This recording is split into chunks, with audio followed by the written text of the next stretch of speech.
Hold on.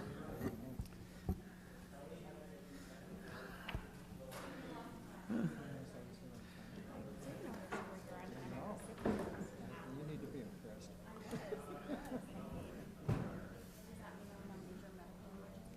Well, I know all of Wait for Tim. What? Yes.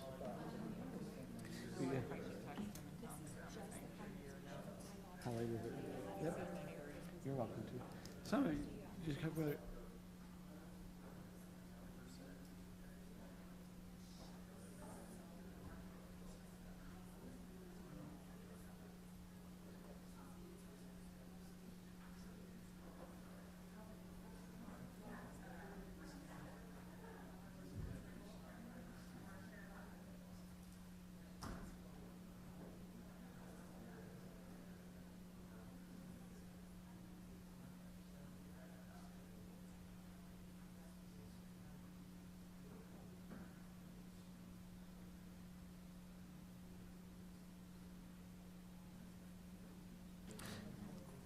Okay, I have it down at 7:03 p.m. on January the 3rd, 2023. We want to welcome everyone out to the Highland City City Council meeting. We will begin our City Council meeting with the invocation by Councilmember Kim Rodella and the Pledge of Allegiance by Councilmember Brittany Bills. Our dear, kind, gracious Heavenly Father, we're so very grateful to be here today and be gathered together as residents of our city. We're especially grateful to have the opportunity to discuss issues pertaining to the place where we live and how we can make it a better place. We are grateful for our families and for all the blessings that we have in our lives. And we say these things in the name of Jesus Christ, amen.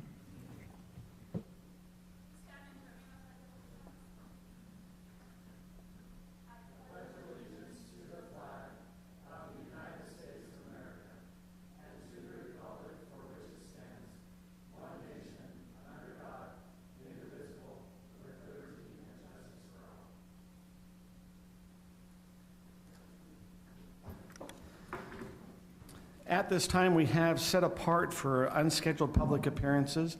We'd like to invite anyone here that would like to come address to the City Council any item that they see that's pertaining to the city that is pertinent maybe to be bring before the council. We just ask that you keep your comments to under three minutes. Is there anything that's not on the agenda that someone would like to come up and address with the City Council? Seeing none, we'll go ahead and move on from the unscheduled public appearances. We have one of our state legislators are here. We'd invite Brady Brammer to come up and just kind of give us a little bit of an overhead view of some things we might be seeing coming up with the state legislators. We're about 15 days away from, I think, when it begins. It's on the 18th. Is the mic on? There we go. All right, so let's go to the next slide.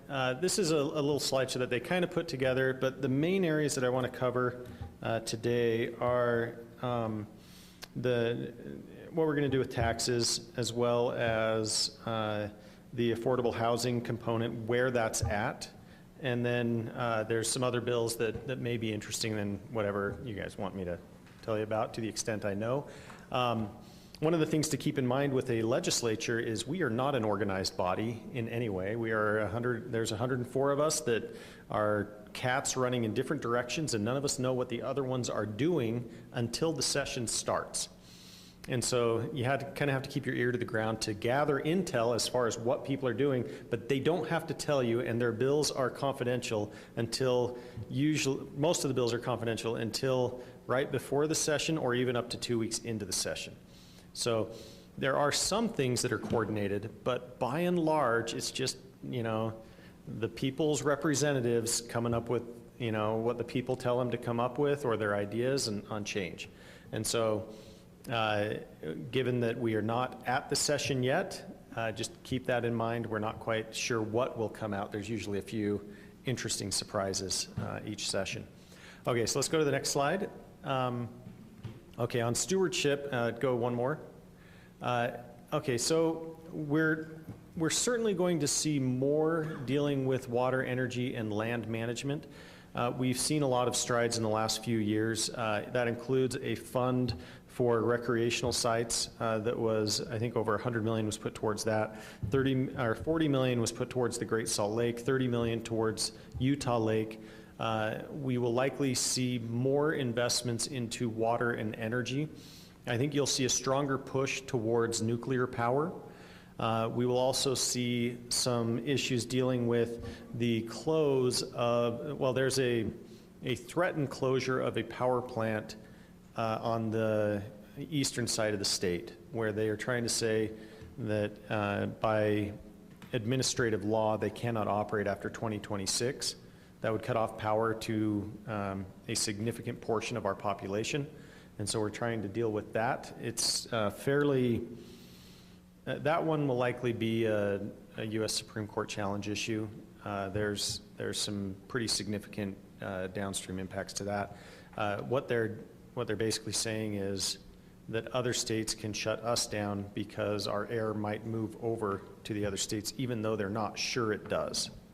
And so, which makes me wonder, what about California's wildfires and their air coming up here? But, you know, that's not necessarily in the, pun intended, the political winds of this administration, as far as the Biden administration. Okay, so let's go to the next slide. This is one that I think, go one more. So this is one that I think that you'll be more interested in. Last year there was HB 462 that required some affordable housing components. There's quite a battle going on with regards to the philosophy on dealing with affordable housing. Now, one that most of the people have seemed to appear to have agreed upon are plat approvals, that should be more ministerial than a final deal where, let's say that you, as the city council, approve a zoning change, and then what sometimes happens is the developer will say, thank you very much for the zoning change, and then they go through the process, and then they come back at the end of the process and they say, now here's my plat, please approve it, and you get a full house to oppose the plat approval as opposed to the zoning change. And so one of the compromises that's being reached with some of this is let's put the public clamor at one of the two meetings, not both. So if there's going to be the public to oppose it, it'll be at the initial zoning change. The plat approval is much more along the lines of the city administration approving or not that final plat approval if it meets the criteria at the zoning level. Okay, so that one largely appears to have consensus among the groups that are arguing. Now, where they're really getting into an issue is the implementation to HB 462. There will likely be tweaks to that, and there are some that are saying if you're not implementing enough, then we want to take your B&C road funds. And or we want to create certain penalties and everything that way. That's still an open debate. And remember that basically you take the two sides that care the most about it and you have them debate prior to the session on a big issue like this, and that's what they're doing. I spent a good amount of time. I was emailing back and forth with Steve White, who is the House lobbyist. And so I was working with him a little bit on this. There's still issues that are being resolved there. They're being negotiated, and I would say that I think it is in Highland's best interest to keep a very close eye on this one, because Highland has less appetite than nearly any city out there, except maybe Orem, for certain housing developments. Generally, as far as how the population votes and what they want. And so understanding what that means and what the impact is going to be pretty key to this city. Additionally, there will be some issues, I don't know that this is as big for Highland, but for short-term rentals, to try to make it so that cities can bring those out from the black market and have it be a little bit easier. Create an amnesty time where if people come out and get their house registered, then, but the problem is a lot of the cities don't really want to see that solved. They like the idea that because under they still collect the taxes on everything because they get remitted back to the cities. But even if it's not permitted as a short-term rental, the cities are still getting the tax revenue. And a lot of them like the idea that they can, when someone complains, they can go shut something down, but otherwise it just happens and they don't have to make decisions on permitting or anything else like that. And that's not the case in all cities, but it is an issue for some. And then in terms of taxes, one of the committees that I will be in the leadership of is the Tax and Revenue Committee. And so we anticipate that it will likely, they've set aside about $400 million to do a tax cut. We've been running surpluses for several years. There's about a $1 billion surplus on about a $26 billion total budget, about $11 billion in terms of the state budget.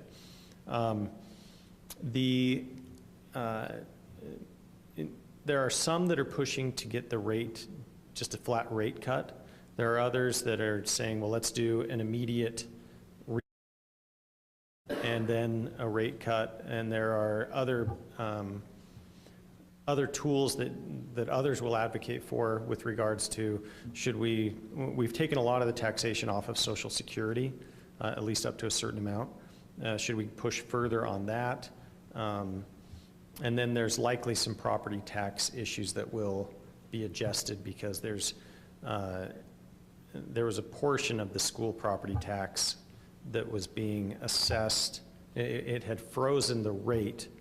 So in our property tax system, we have a mill rate, which means we had frozen our property tax for a portion of our school taxes so that it was not adjusting down even if the properties went up. And that had been in effect for about the last 4 years, and we're going to try to remove that.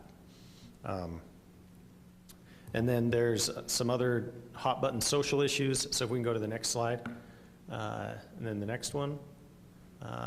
We'll continue to invest heavily into transportation and education. One of the things that we're pushing for in transportation that is largely led by the Utah County Caucus is Utah County is set to receive a lot of the new growth just because that's where the developable land is. If you're not familiar, Davis County has about 45,000 developable acres, Salt Lake County about 55,000 developable acres, Utah County has 255,000 developable acres. So if you're looking where growth is going to go in the next 30 years along the Wasatch Front, it's Utah County, primarily in the northwest or in the south portion of Utah County. And so if that is where they want us to receive the growth, we need a higher growth factor in the calculation of who receives road funds. So that calculation is meant to be apolitical, but we don't feel like the growth factor is being accounted for as much as it should be. And so we're trying to adjust the formula to add growth, and we've been kind of, that's taken everyone in Utah County putting a lot of pressure in different places, and we've been forming what's called the Growth Caucus, which is the Utah County legislators, Southwest Salt Lake County Grit legislators, and then a lot of the St. George legislators to try to get that growth factor tweaked a little bit. And then we'll continue to invest in education. Last year we were at 6% increase to the per pupil unit, and we'll probably be in the 4 to 6 range, if not higher, depending on the inflation rate. Then can we go to the next slide? Next one. Okay, so this is the general budget for everything, and so you can see where it all comes from on the left side, and then where it all goes on the right. And one of the interesting things is that social services one on the right has been growing over time and getting quite a bit bigger, and that has been eating into education. This was one of the fears when we did the Medicaid expansion, that would be the case. And many people did not understand that we are on a fixed budget. You don't just get more, you end up it comes at a cost. And so we've been growing education. Everything has been growing, but as far as a percentile, it's been eating at education a little bit more than it should have. So that's the general budget. Before we move on from this, are there any questions about anything that we've gone through? I have a question. Yeah. I would appreciate, as a member of the state legislature, if you would define, when it comes to housing, what is affordable? What do you mean? Because, you know, in our city, we've got this high-density development south of the high school. We have higher density in the middle of the city, another neighborhood on the kind of northwest corner that has townhomes. Yeah. So we keep hearing affordable, affordable, affordable, but nothing we do seems to meet the definition, but we really don't understand what the definition is. And, you know, to some people it means apartment buildings, but then the rent's exorbitant. That's not affordable. And some people it means it's high density, but the homes in Highland, regardless of how dense it is, are pretty high in cost. So how do you define that? Well, and that's one of the open debates in the legislature is, number one, should the state government be defining what is affordable and subsidizing to make it affordable? We've got, a lot of people are very uncomfortable, myself included, that you cannot address affordable housing without engaging in socialistic measures. Now, so what do? Well, you take measures to increase supply of housing. And as you increase supply of housing, that demand and supply begins to move the price point down to where there are affordable houses, but it may not, what they're trying to do is they're trying to say, we're gonna build new homes and those new homes will be affordable.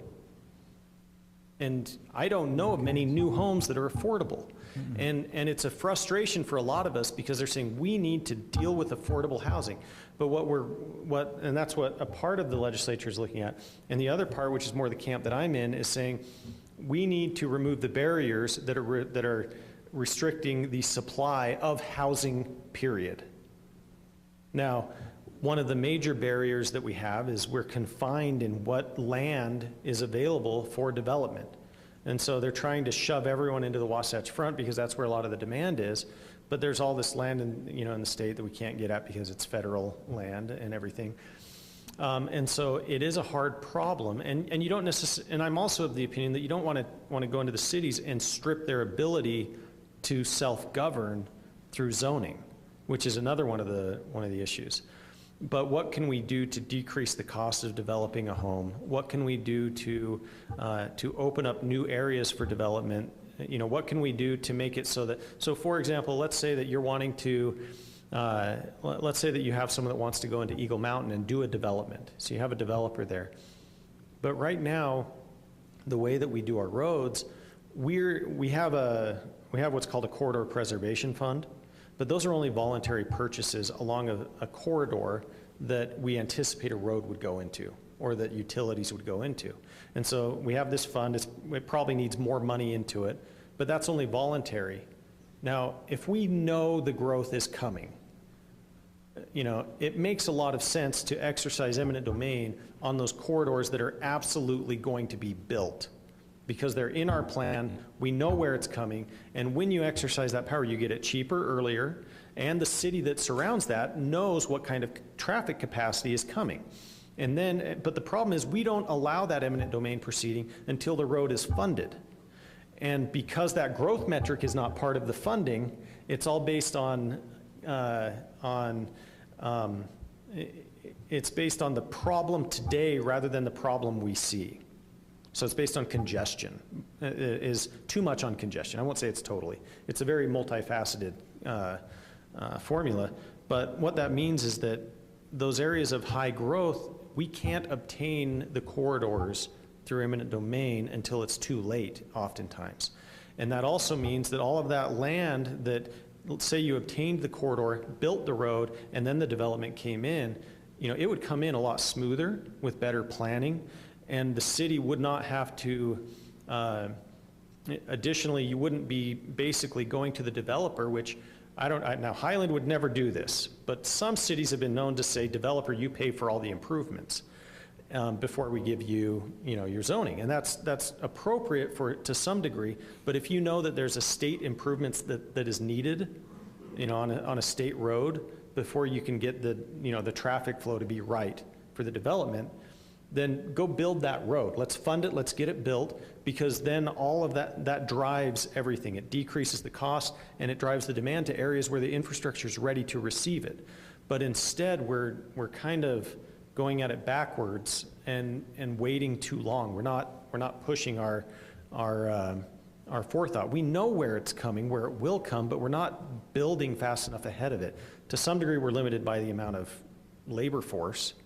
But at the same time, we need to prioritize that future growth. I mean, we can't have Eagle Mountain limited to a 2-lane road for their population. That is, we can't have, we're working hard on getting the Mountain View corridor finished and turned into a highway, but it's taking too long. We have, the emergency services out to Eagle Mountain and Saratoga Springs are not sufficient.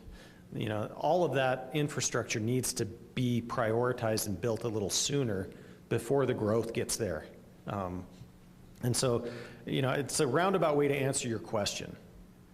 But there's a role for the state, and the role for the state, in my opinion, is not subsidize to make it low housing or force developers or cities to make it low housing. Or, are we really going to ask a developer to come into Highland, Utah to build to build some apartments and then, or some smaller condos, and then say, oh, and developer, you're going to pay, 40% of the mortgage to make it affordable, and then the state will reimburse you?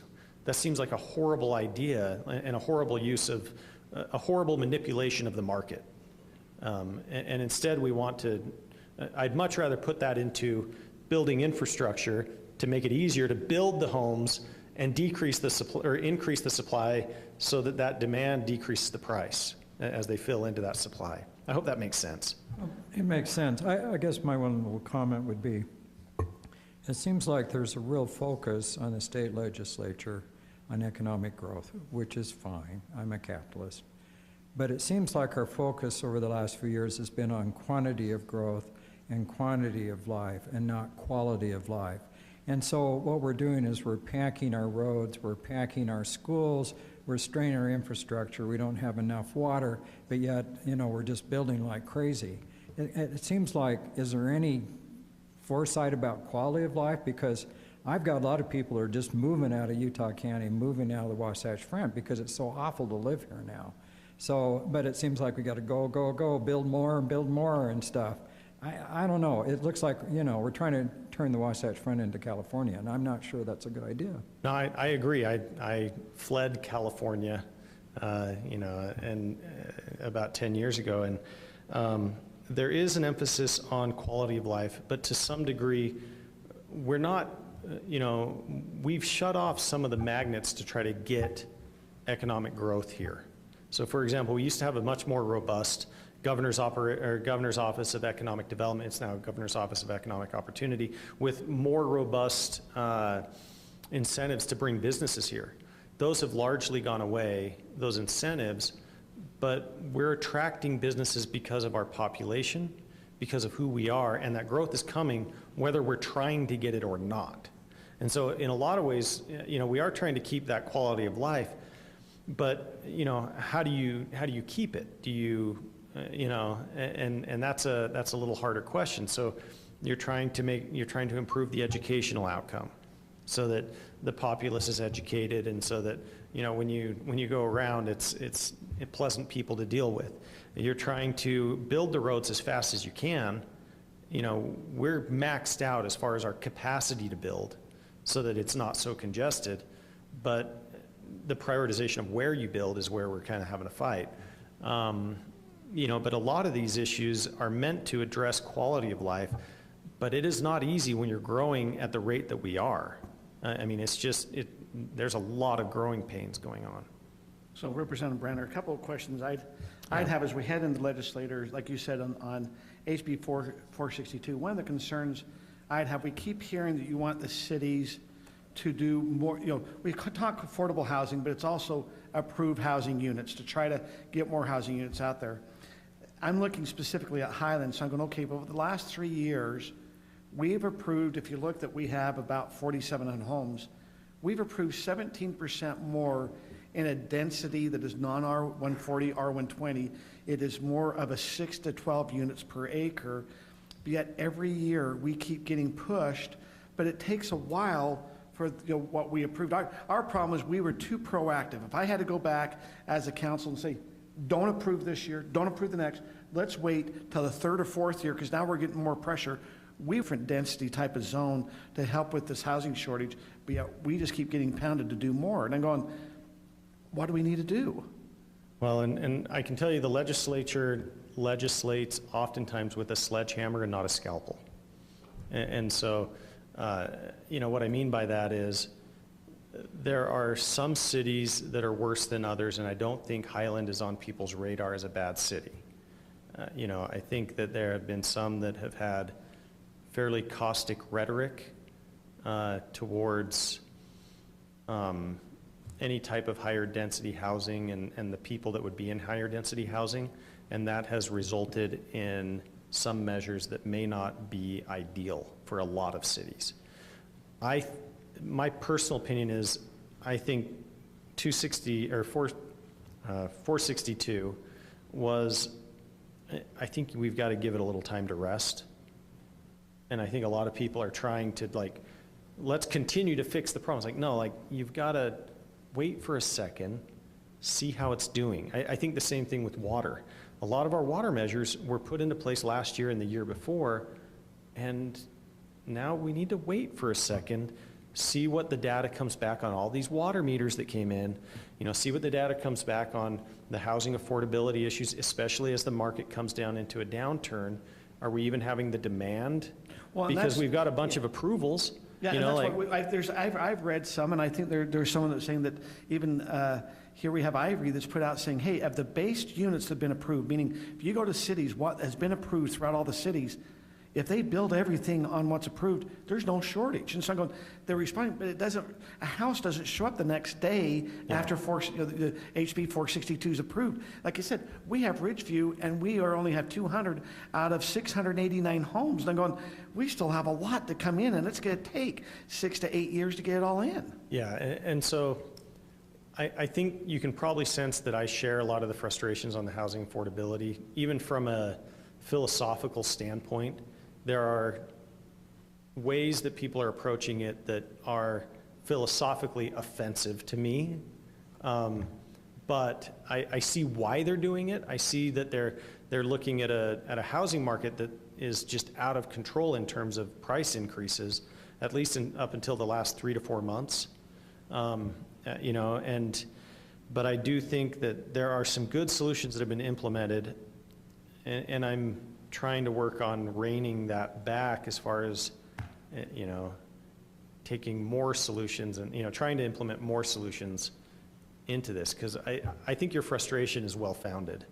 It's a lot of whiplash, and, it's responding to a demand from the people, but it's also, sometimes you got to say, we got to see what happens here. Well, no, and like I said, interest rates going up cause other markets to adjust. Some it makes them affordable, but that will also have to adjust. I mean, I've heard a lot of developers that are saying, hey, I think we had over here at our Ridgeview, we had one developer was at 680,000, and now we're seeing those same units at 530. And I'm going, okay, they must have had a lot of profit in that, but they are seeing the market and they're having to adjust because it's slowing down. The next thing I wanted to ask you is we're seeing some question about the general plan. What we're hearing that might be in HB 462 this year deals with the city general plan. I wonder if you could kind of address that, meaning that is what's approved in the general plan, that's kind of the zoning they get. If they come in and in your general plan it shows a certain density zoning or that's kind of an approval process in itself, that they don't, are you hearing anything about that? I haven't heard about the general plan. Are they basically treating if you were to come in with a general plan, and let's say your zone was They're getting rid of the zoning agricultural, but map. you had it zoned for R140. Correct. And would it be essentially to treat that as if it was a conditional permit? So you have a right to that R140 so long as you comply with the conditions. Is that kind of how Yeah, they're? the reason why I think they're doing it is getting away from the public clamor. They're worried that those that maybe in the backyard are coming into the councils and putting it harder for them to prove it, where if it's a general plan, you're looking over the whole city and trying to plan the city with zoning, and they're saying, if that happens to be, that's the zoning, that you get rid of all your zoning map, and when they come in, at least this is, I've been trying to follow a little bit what might be in 462, and I'd read that they're looking at the general plan. The reason why I wanted to bring that with the council, because I'm going, that as a city, if they are going to enact it, if they give us a little bit, because some, such as Highland, we haven't updated our general plan since 2000. We'd like to have, go out to the public, get our plan put together so the city is planned the way, Yeah. and I've told the Longhorn's our big favorite, everyone wants to know what's going to go there, and I'm going, we don't know, I think we need to go through a general plan update to kind of specify what the public want, but we can't have it, if it's before us, we'll fill the room of no, but if it's not before us, then it's a slower process, we can look at it, plan what's best for the city, and then help through that process. Well, I haven't heard a lot about how that's coming down, but I would say this. I would agree that you need to update your general plan. I know. That's just too long. So, I agree. yeah. Any other questions? I just have a question. I know the governor's budget came out a few weeks ago, and I'm just wanting to know how, if you've had a chance to look at that, how you align with it, and especially with those tax cuts that he's recommended. So remind me exactly which tax cuts because I remember looking at that, but. I think about 1.3 billion over the past 3 years. So he recommended an income tax rate cut from 4.85% to 4.75%, 300 million in new ongoing income tax rate, 574 million in one-time tax relief, and then maintaining the expiration of the basic levy freeze. Yeah, So about 1.3 billion over 3 years. Yeah, so that's nice that he does a budget. We don't care that much about his budget. We take it as. I've heard that before. Brady, you know I work on the budget, right? I do. You're saying it doesn't matter. I'm texting Sophia DeCaro right now. Saying that one branch of government holds the power of the purse, and it isn't the governor. Goodness. But I would say this, the removal of the basic levy, that's the property tax adjustment that I spoke about. I think we're in agreement there. The rate cut from we're currently at 4.95, 85. 4.85. We were 4.95 when I started. Yeah. We're at 4.85 now, going down to 4.75. In a lot of ways, these are things that were signaled to the governor. And he's basically running to the front of the line to say, give me credit, because the legislature was already going to do a lot of these and had told him that last year. Should there be a surplus again? There has also been talk of did he have anything about the food sales tax? Yeah, there's a little food sales tax, and then there's also a tax Really relief complicated. He had a complicated process. Yeah, On the pregnancy food as sales well. tax, yeah. The hard part about the food sales tax is that because it goes into the general fund, we're very nervous about cutting general fund. We're more likely to cut income tax fund because that's typically where we run the surpluses. On the general fund, we don't run significant surpluses. And we can't move them from one fund to the other as easily as people would assume. It usually has to involve children. And so budgetary items that deal with children are the only thing that you can move, from income tax over to the general fund. And so we're using our income tax mostly for education or for social services involving minors. Whereas that general fund funds the rest of government, not counting some of the taxes that are specific to roads and that kind of thing. You know this better than I do, but but in terms of, we struggle. Number one, as I recall, his formula and I think it was a tax credit system for food tax. That's, from a taxation policy perspective, really cumbersome. and not good policy to do that type of credit. Cornea would be mad at you for that. I'm just telling you. I didn't come up with that one. Professor Tell Cornea Gary I would've- did not come up with that one. would have been turning over in his grave. We had a professor that was our tax professor in the MPA program together. We were at different times, so we had the same professor. And so we're hesitant because of the different funds. It's general fund, and we also don't like how cumbersome it is. We think that those that you're trying to help the most are unlikely to apply for and receive a tax credit because it requires additional forms or additional means test in order to get it, and that's pretty hard. If it were up to me, it would be a straight rate cut, and I would try to get us down to 4.5 on the. I would go more aggressively. I would do the property tax, and I'd probably do a two-tier where I would reduce it by a certain amount in year one, and then if it hits a benchmark, it would reduce with a surplus the following year. It would reduce it again. But I am one of several. But I will be on the tax and rev as the vice chair there to help with that. So. Okay. Any other questions? If not, we appreciate you coming tonight, and Right. good luck. Like you said, you're about 15 days out, and it all heats up. Well, and feel free to reach out to me during the session. If you go to the last page, it's got my phone number and email and all of that stuff, and so anybody can contact me there. Thank you for the Purelanes. If you, on the 18th, on that Wednesday, the 18th, we will be having our Highland Youth Council. It will be there, that little special Okay. luncheon. Yep. If you went, maybe if you could take a little minute just to say hi to them when you, if you're Absolutely. up around that day. So. Well, and just so you know, we do like I'll do Monday night tours if you have families, or oftentimes we'll do ward groups if you let me know ahead of time. And so we want people to remember that this is their capital, not ours. And so, we want the people up there because it's not ours. So, okay. Thank you so much. Okay. We also now have on our agenda an introduction to some employees. We have Lena that we'd like to maybe have come up, Lena Olson, to come up and introduce herself, that is now the city's new communication coordinator, and maybe she can share with us a little bit what that might entail. Hi, my name is Lena. It looks like we've got a full house of BYU MPAs here. I'm a second year in the program right now.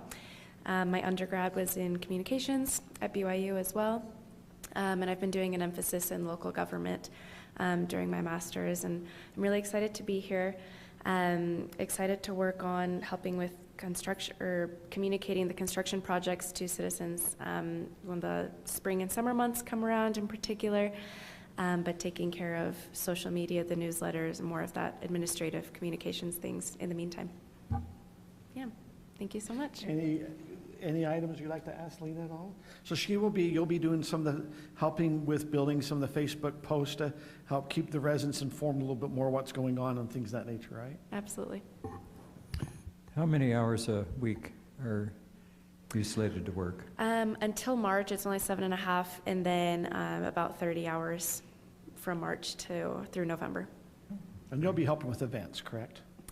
No, so Just we a- split those positions. So Lena has 25 hours per week over the course of the year, right? So pairs much down in the summer months and ramps up down in the winter months, goes up during the summer months. But yes, we have a events person who's separate than the communications person now.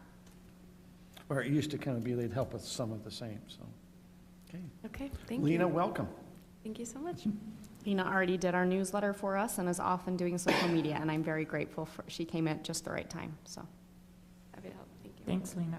Okay, we'll now move on to item number 3, our consent items. We have one consent item, number 3A, which is approval of the meeting minutes from November 1st. Mayor, I'll make the motion. I move that the Highland City Council approve consent item 3A, the approval of meeting minutes from November 1st, 2022. City Council. I'll second it. I have a motion by Scott, second by Tim. Do we have electronic voting tonight? Our name, is that a new print? It looks good. It is showing up in front, but can everyone log in and see it? But it's not can't see showing it. up, okay. Do they need to log It's in, log very out? clear. Have issues when we exit out of the presentation and then enter back in, so nothing wrong, not being rude to a representative Brammer, but that tends to give us issues, so So do something we happened need to there. just go, let's go ahead and do a voice vote. Tim? Yes or no? Yes. Kim? Yes. Scott? Yes. Brittany? Yes. And Sarah? Yes. That passes 5-0. We'll now move on to item number 4, which is a public hearing. It's a text amendment to the park or planter strips, and that will be Kelly to give us an overview. While Kelly's pulling up, I'll bide her some time and let you know. So you might have seen it in the email, council, but in an effort to make our meetings more efficient and to try and reach our 10 o'clock goal, staff is going to make a concerted effort to shorten our presentations, being that we've given you a 98-page packet to read through, and hopefully you've gotten the information you need there, but we'll try to be more brief. While still giving you the information you need, but giving you more time to ask us questions, so, and not be so repetitive from what is in the packet. So, yes, they are shorter. Yes, it's on purpose. We're open to refining as we move forward.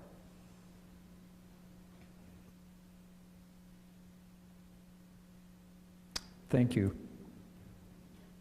I think it's a great idea.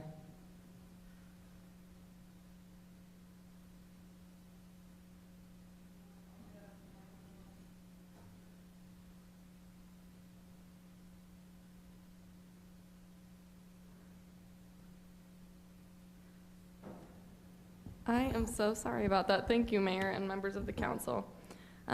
This is a text amendment that the Planning Commission has seen, or the City Council has seen a little bit before. We did have Commissioners Howden and Moore come to the City Council back in December, I believe, maybe November. No, I have it as October 18th. Please ignore me. They came to express that their desire to make it so xeriscaping was required for all residential park strips for new construction, or if someone is trying to update their park strip, they would be expected to meet this new established criteria. Council members at the time emphasized that they were supportive of the xeriscaping, but that they were also supportive of xeriscaping that included certain amounts of plants and shrubbery rather than just plain hardscape or just rock. And so just a quick summary of that update. Like I said, it would require a xeriscape or water-wise landscaping in those park strips. We did have a reference to Chapter 10's definitions, which defines xeriscaping. I'll show that in just a moment. And then the Planning Commission wanted to update the tree list, as in our development code, it was very old, but in our municipal code, it was updated. So instead, we just eliminate it and reference to the municipal code section that has that updated tree list, that has it divided into class 1, class 2, class 3, and so only class 1 trees are allowed in the park strips, and that's based on the width. This is an updated xeriscape definition. The Planning Commission did recommend approval of this. What I have outlined in this kind of pinky color is that we noticed after the Planning Commission's recommendation that it didn't specify xeriscaping in park strips. It actually called out front yards specifically, and so we wanted to make it clear that we can require it in park strips as well, and so we decided to update that. We kept the same 25% requirement that was originally in that definition, where it's 25% plant coverage in those xeriscaped areas. And I'm happy to answer any questions if you have any. I have a Yes. quick question. So this updated tree list, that's for the park strips, because in your definition, you're saying for front yards, so we don't allow people to have an evergreen in their front yard? I mean, can that be misinterpreted? Sorry, so the tree list is specific to, so if The you park look at. strips. Yes, here, 1 second. If you go back to, if you look at the ordinance itself, how it's outlined, it calls out specifically these class 1 trees in that list. The list itself actually goes through several different tree types, like I said, that are allowed based on widths, where the class 1 is allowed in like 4 to 5 feet width of space because of the root ball. But then when it's wider, you're allowed to have larger trees. So in our parkway details, we do allow larger trees because we have more space for those trees to grow. But that's why we call out in this section Class 1 trees specifically. I also meant to say that as staff, our park superintendent did give his input, and he noted that oftentimes, even though we establish these criteria, residents don't look at it. And so I will be working on another help sheet specific for landscaping park strips and tree types that you can have in there and how to maintain them, et cetera. I guess when I read through this, I thought it was just a little bit confusing when you added the front yards. I understand that these Class 1 are in the park strips, that's fine, but I'm just saying if you're including in the definition front yards, it seems like, I guess you're not going to really limit what they can put in their front yard. I totally understand. It's part of, if you remember, in our like R140, R130, R120, we have a requirement where the front yard has to be at least 70% landscaped by a year after C of O. And so technically, when we're allowing xeriscaping in the front yard, we're not saying that, oh, you can have 100. So how will this be enforced? With enforcement, typically this comes up because they've planted a tree that's too big, and then we have sidewalks that are popping up, and so they call the city wanting us to fix the sidewalk, and we say, hey, take out your tree, it's too big, it's not supposed to be there. That's typically how it is enforced. That's how most of our code enforcement is complaint-based.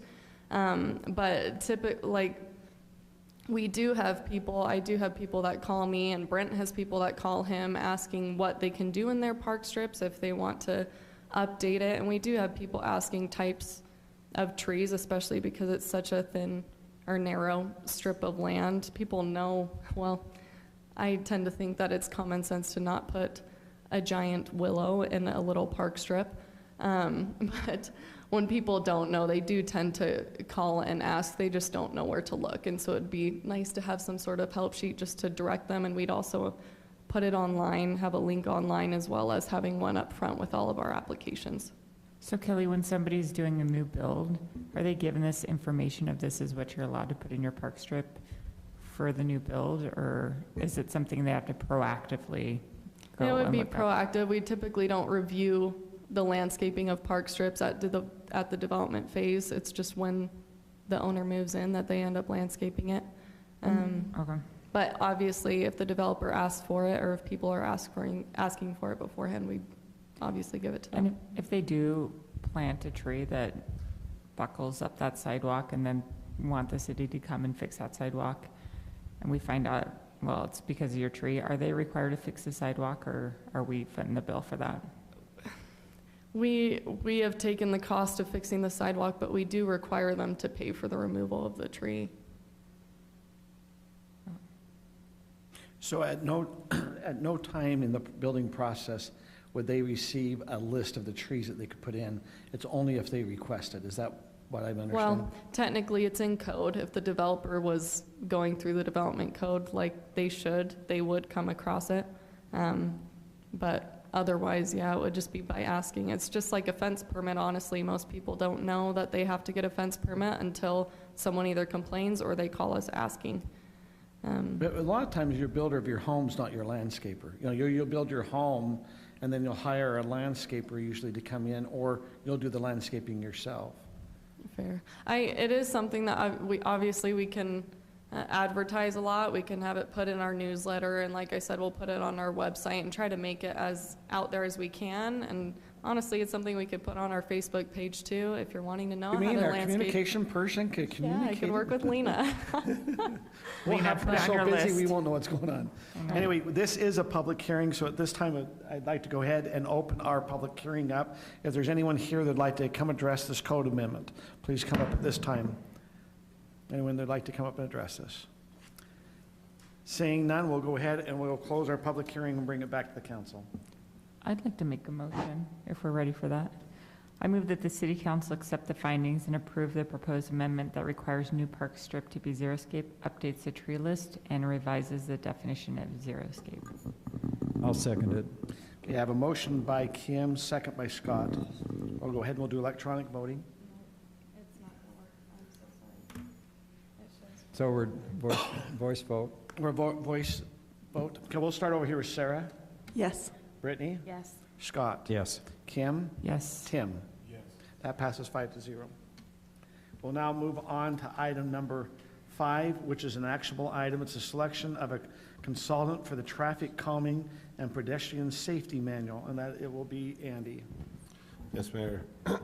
You'll recall, council, that we've talked about this quite a bit over the last year or so, and in this current budget, we included funds dedicated for the purpose of commissioning what we had called at that time a traffic control toolbox. So since that time, a little more forethought, we recognized that this is a little broader, and we really ought to look at both traffic calming and pedestrian safety conditions, as we do get a lot of requests from neighborhoods to look at both. So we went out and solicited for proposals, and we do have a recommended consultant for the council for that. The budget did come in a little bit higher than we had anticipated, but there is money in the budget to be able to do it, and through a combination of the funds that we set aside in the streets department, and also through funding it through some of the engineering monies that are there for professional development. We, as staff, would recommend award to WCG, which is Wall Consultant Group, and we do have Jeremy Cyril here from Wall Consultant Group, if you would like to ask him any questions about his project team, their experience, or their approach to the project. And with that, I'll turn it, in an effort to be brief, I'll turn it to you for questions. Okay. So, Andy, I guess I think this sounds like a good idea, but at the same time, what is the reason why we can't do this in-house? Is it just time commitment, skill set? I mean, because some of the stuff that they're going to tell us, we already kind of know. And there's a tendency on the council over times as we work with the public and things to kind of, we have these toolboxes and kits and recommendations and studies and that, but a lot of times we kind of ignore them. So I'm just wondering, just explain the necessity for this so I can understand a little better. Fair enough. I think if twofold. Number one, I think that it's very important that this be developed in a very public and impartial manner, meaning, oftentimes on the staff side, in the perception of the public, we can get the perception by the public of taking sides, right? They're not on my side. In this case, I don't want to be on anybody's side. I want this to be the city's manual, and I want it to be developed through a public process whereby when we come out of this, we say, okay, we studied that out as a city. These are the answers that Highland City is comfortable with. These are what we will implement. These are what we won't implement. These are where we will place these devices, and these are locations where we won't.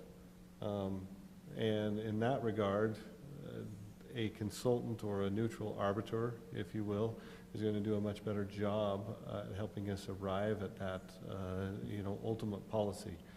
And I think to answer the second part of your question, if we tried to undertake this on our own, if I'm being a little bit practical, I just don't think we'll get it done.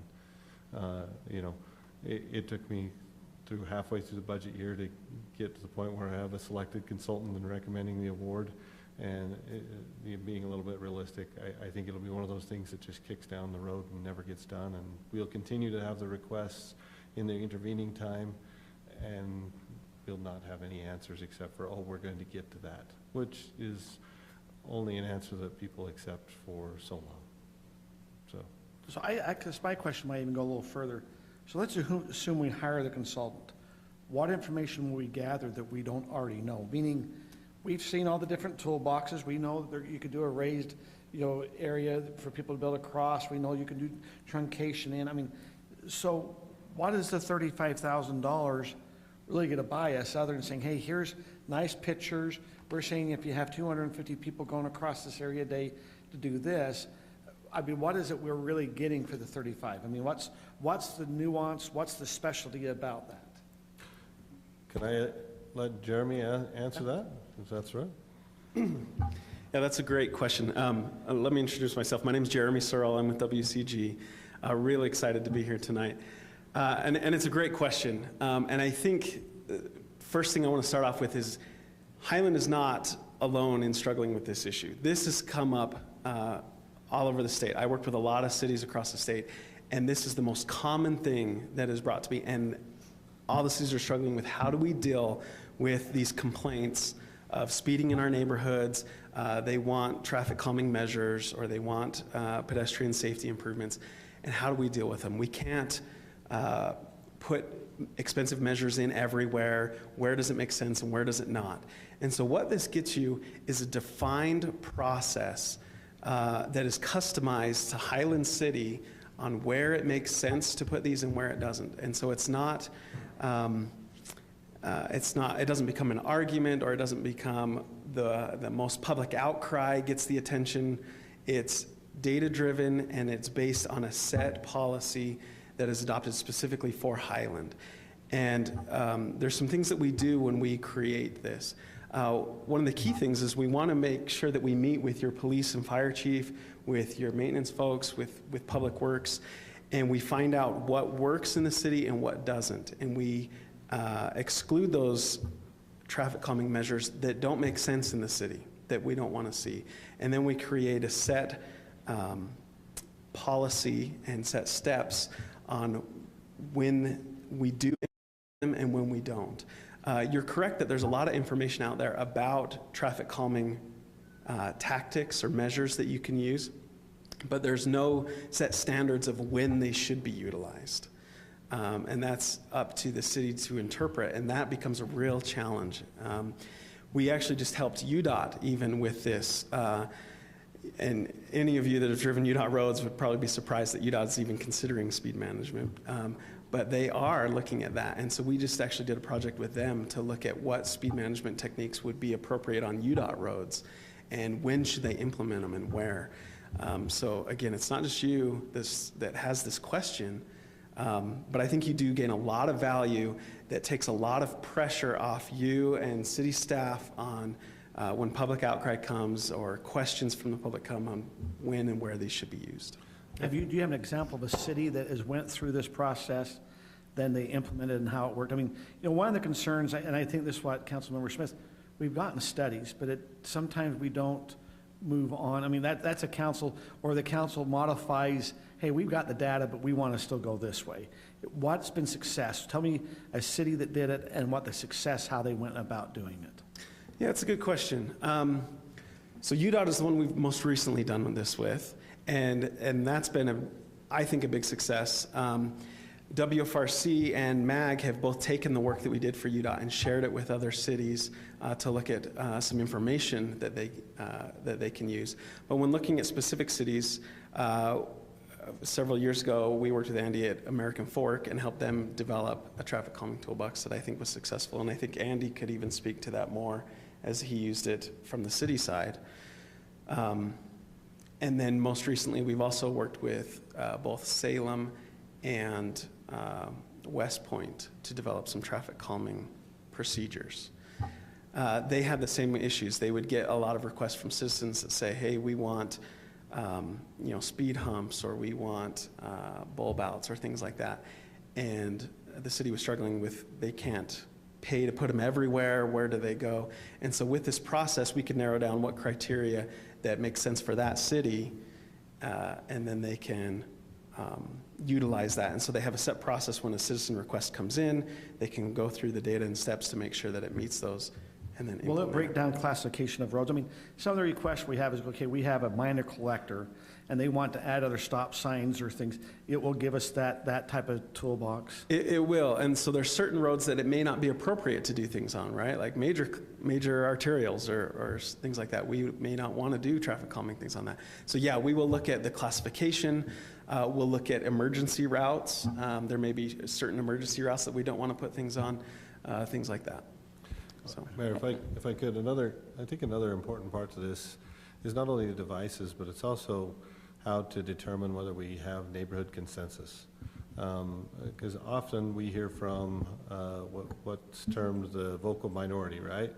Yet you may have a neighborhood that you've got a couple people that are very passionate, and the rest of the neighborhood says, I think things are actually okay in our neighborhood.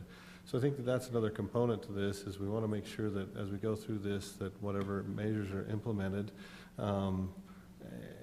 as you go through the process and how we determine to get there, that in the end we come out with neighborhood consensus. I don't know that you're ever going to get 100%. I don't think there's an expectation that we're going to get to 100%, but I think that that the process, at least as I envision it, ought to be such that there's enough input from the neighborhood that when you implement something, we as a city have confidence that, yeah, that's what that whole neighborhood wants as a whole, taken as a whole, and not just those that. So I think, directions that kept for the council is, do we want to have a study that says this is how we came up with the traffic calming versus, hey, we work with staff, we work as a council, and we do our best guesstimate of what we put in place, but it was politically, it could be, has some political, and I'm just going to, bring it up. You look at viewpoint and say, okay, we've got at this trail crossing, we're going to be putting traffic calming, but we've got other trail crossings that's on a major, I have the city center trail that has probably 10% or 100% more people, or 100% crossing, but we haven't done anything, but because we had more residents come and share a concern, we did something where we have others that maybe we should be doing, but, I absolutely think we need this. I mean, this is a way to have a third party come in.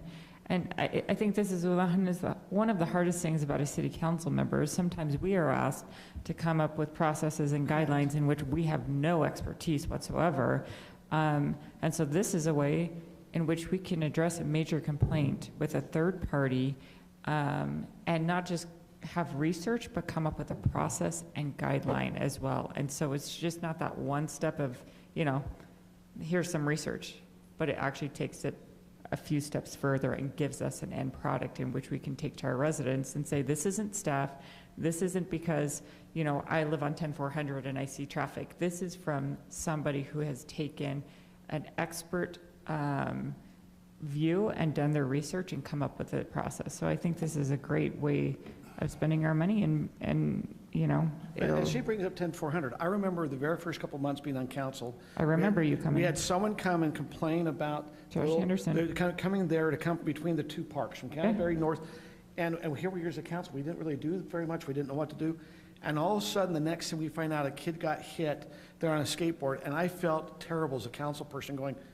"Oh, they came and mentioned there was a concern." I mean, Yeah. And so that was one of the concerns. Anyway, Tim. I remember you running over. I think our principal function on the city council is to ensure safety of our citizens, especially children. And so I think it's a reasonable cost, and I think we need the expertise of a third party. I agree with Kim, but I think we should approve that, and I'm ready to make a motion. Is there any other discussions before we make a motion? Other information? If not, thank you very much. We'll go ahead and we'll go to motion. I move that City Council approve a contract with Wall Consultant Group for the Traffic Calming and Pedestrian Safety Toolbox Manual in the amount of $34,397, and authorize the city administrator to sign the appropriate contract documents. In addition, direct staff to defer all action on traffic calming until the manual is completed and requests can be evaluated through the adopted process. I'll second. I have a motion by Tim, second by Kim. Well, now ready for a vote. Do we do electronic? Okay, we're going to go ahead and we're going to start with Scott. We'll go Scott. No. Brittany. Yes. Sarah. Yes. Tim. Yes. Kim. Yes. That passes 4-1. We'll now move on to item number 6, which is an actual item. This is a purchase contract for storage and security improvements for the PI meter project. That's also you, Andy. That is me as well, Mayor. So Mayor and Council, what we're looking at is, as you recall, in November, we authorized about $5 million in meter purchases. And in today's world, with the way the supply chains work, we just kind of can't say, hey, supply house, will you bring us 5 more meters. We've had to we take bulk deliveries on this. We've set up our contracts with them so that we'll take bulk deliveries. And right now we're trying to get about a third of the product every 6 months. But it still is giving us a fair amount of both volume of storage for these parts and also value.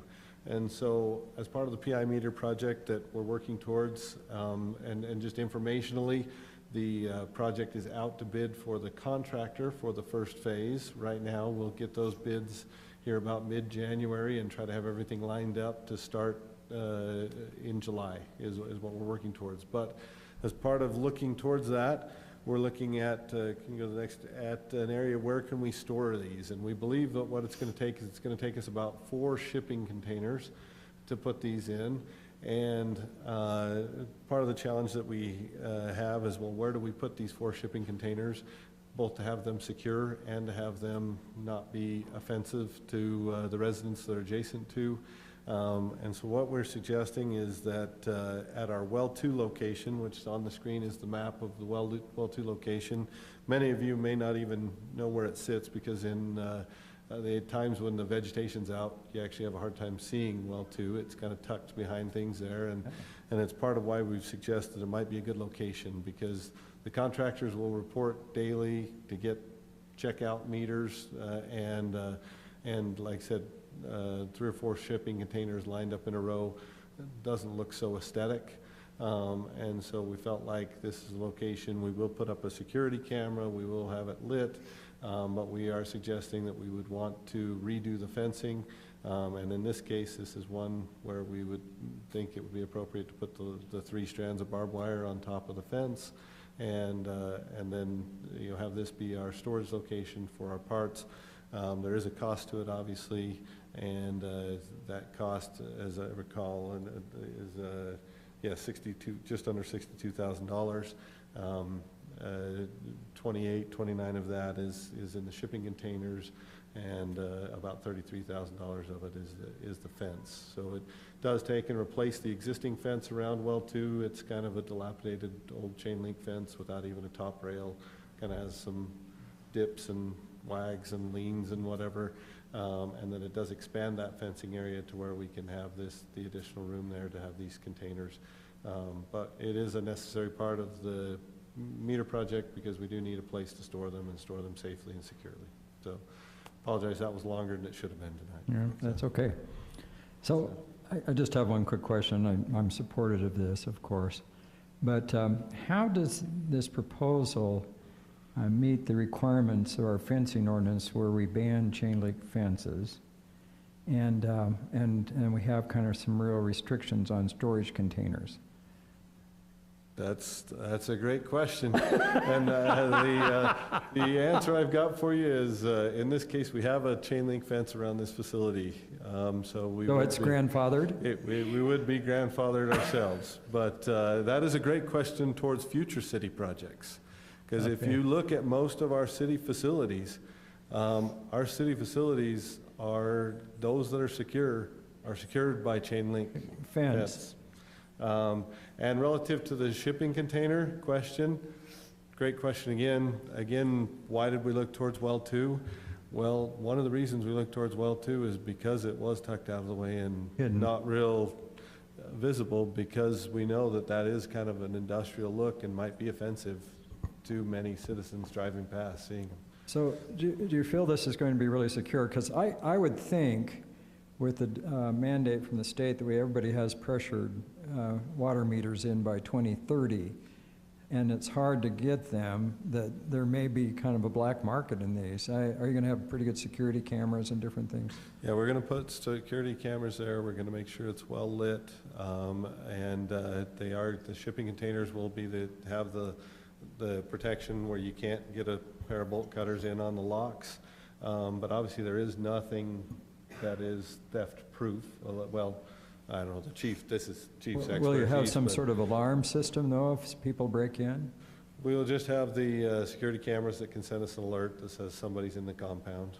you know. So there will be some sort of alert from the security Yeah, we will camera. have the ability through the camera to send an alert to say, hey, somebody's in the compound, and, you know, it's the middle of the night or whatever from the security camera, but that's all we'll have. Is the main reason for looking here is because it's a little more secluded and because the container, I mean, we have up there by the salt buildings and that Yeah, area is we- already impounded. Do you look at that area as a possible area? I did. We talked about where to put this, and we actually, you know, at one time, we were entertaining, should we put it over here at Well One, which is more in the center of the city, and then we kind of thought about it and thought, well, you know, those shipping containers, 4 shipping containers lined up in a row, that's not going to look real great there, and then also the contractors coming and going daily, the noise to the neighborhood, and that's where we started looking at a little more secluded area and kind of looked at Well Two. But you're right, Mayor, by the salt shed, we could put them there.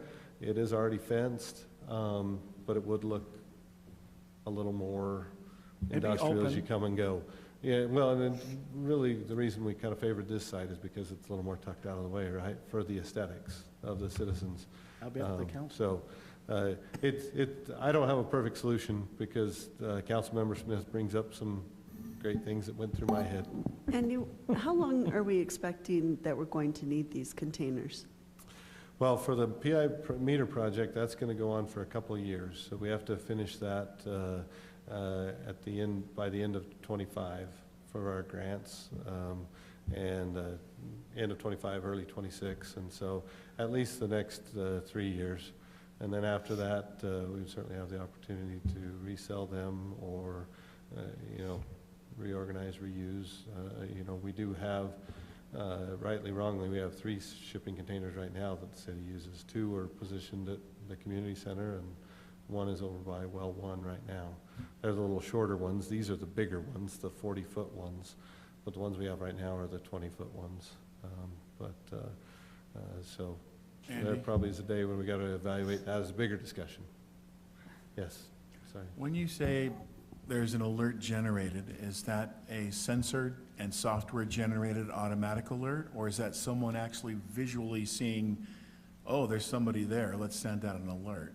No, it's the software from the security cameras. So it's sends me motion-generated? Some kind of motion generated, yeah. I'm not smart enough to tell you exactly how it works, but I know that, that the cameras that we've got at our parks right now will send, we've just got cameras at Highland Glen, and it will And then that send, will, send that will Roy and Josh an alert, hey, let there's someone somebody in the know, park. and they Yeah. can take a look at the camera and determine if they Yeah. need to roll up. vehicle. Admittedly, the ones that we have right now for the parks kind of become a little bit of white noise, because how many people come to a park? But at this facility, it shouldn't be white noise because somebody shouldn't be there in the off hours. Right, and you can So- differentiate between cameras, say Right. alert this and not necessarily that. Yeah. Okay. So, yeah, that's our intent, is to get an alert if someone's there in the off hours and be able to get on the camera and look at it and then make a quick phone call or go, oh, that's our guy. Hey, Andy, Okay, thanks. why don't we, why don't we consider using this, it looks like 30 acres down there for like the Public Works building? Why is that not an option?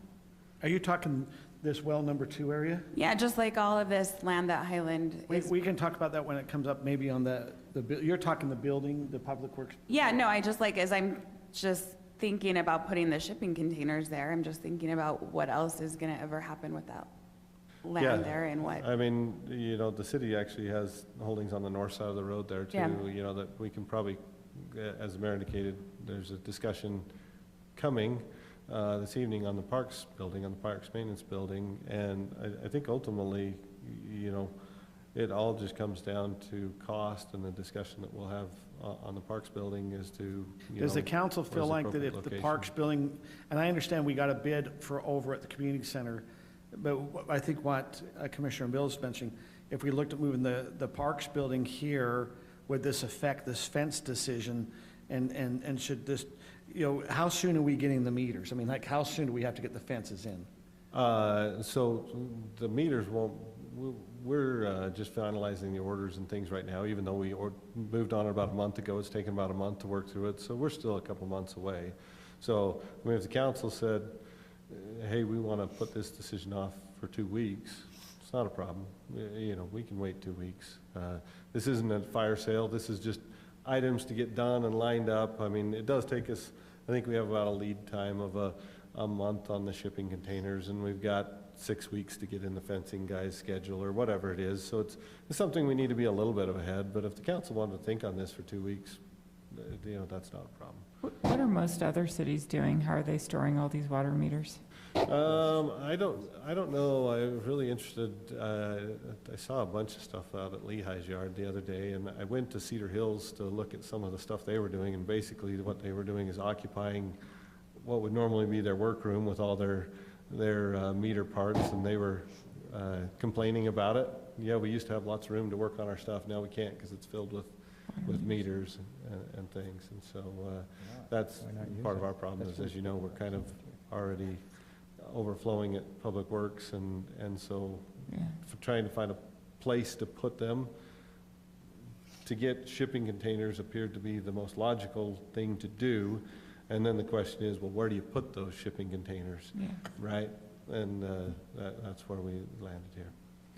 Do you guys want to put this off for another 2 weeks, or is this, do we want to have the parks maintenance discussion, and then maybe we can come back to this if That's why I was recommending, maybe we can Yes. talk about the park maintenance. Let's have the park maintenance Let's have the park discussion. maintenance building discussion, and then we can come back and visit this. Is that okay? And I do have one other question. So we're not getting all of the meters at once, right? We're getting them in several shipments? We have told the supplier, because of the problems that we're experiencing with the brass has been really hard to get, the meters are really hard to get. We've told them, we've made them guarantee us certain dates so that we can get contractors lined up.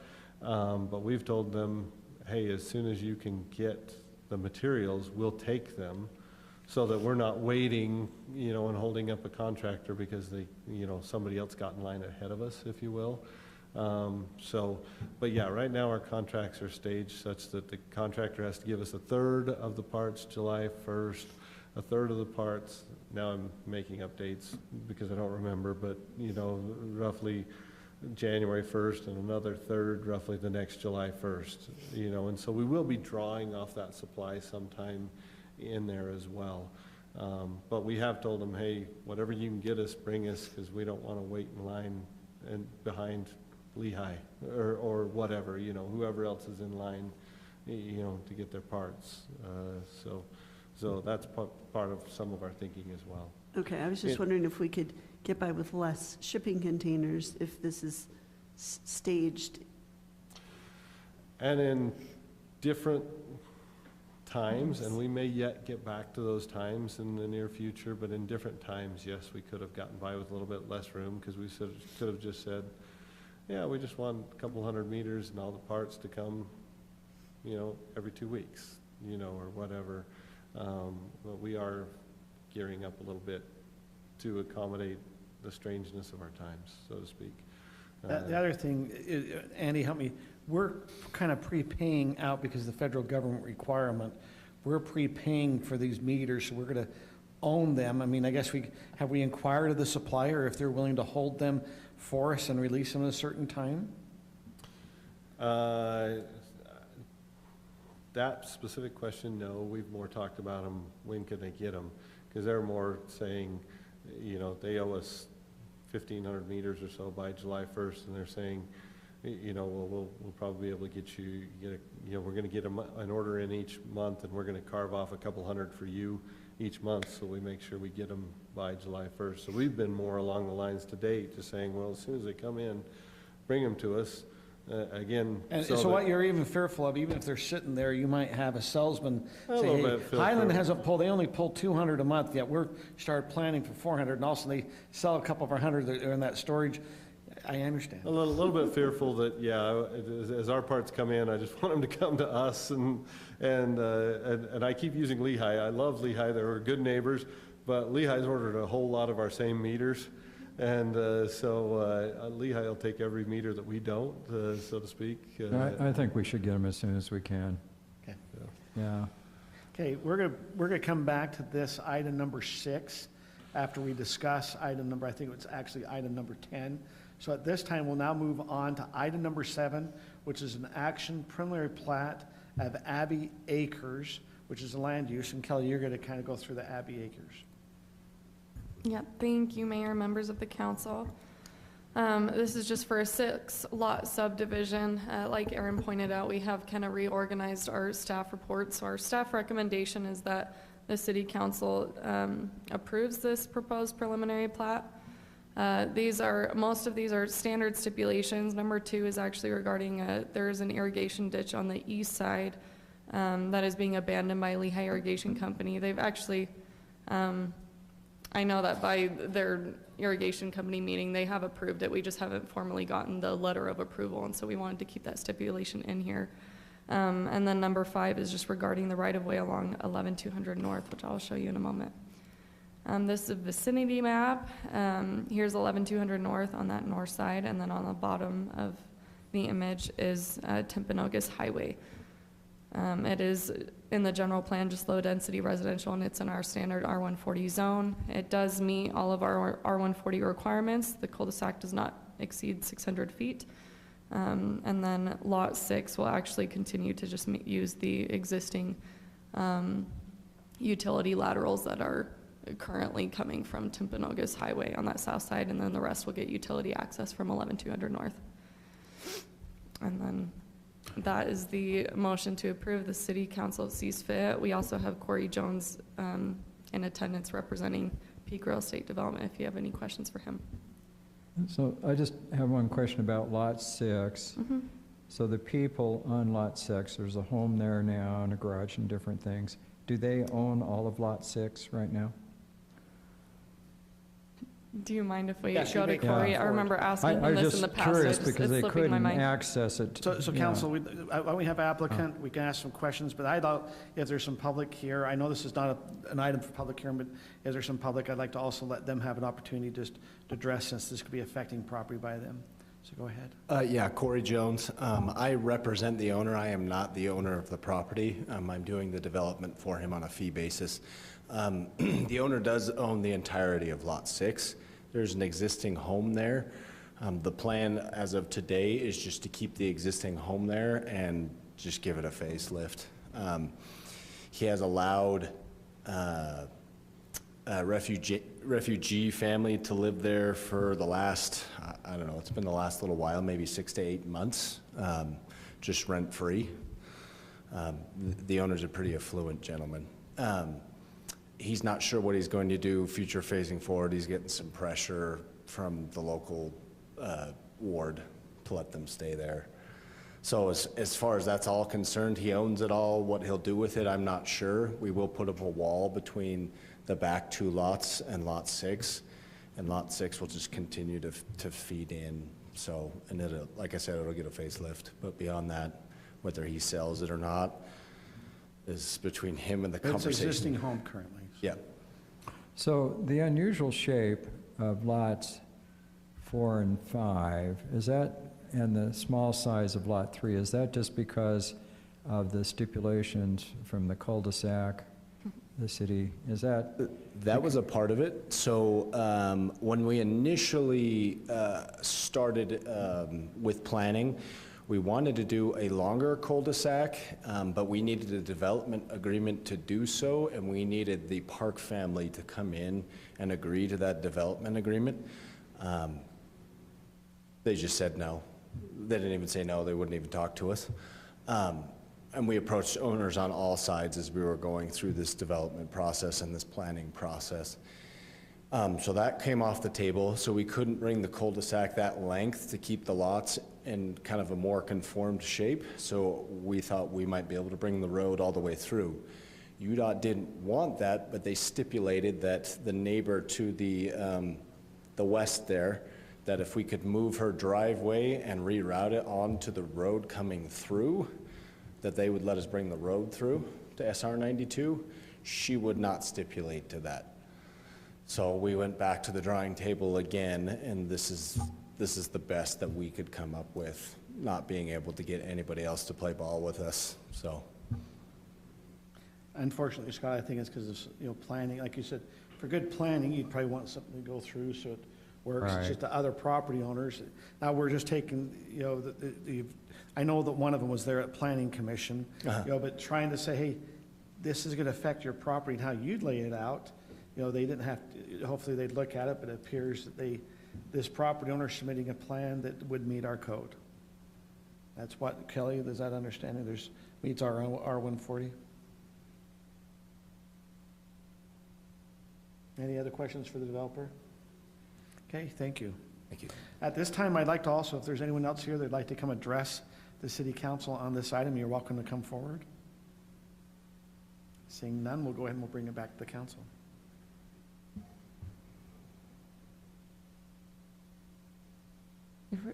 I'd like to make a motion if we're ready for a motion. I move that the city council accept the findings and approve the preliminary plat for the Abby's Acres subdivision, subject to the 5 stipulations recommended by staff and the planning commission. I'll second. So I have a motion by Kim, second by Sarah. We will go ahead and start the vote with Brittany. Yes. Oh, it's working. Oh, do you have electronic working? I think so. Hold it, let's see if electronic's working. Maybe, actually, wait. All right, Brittany.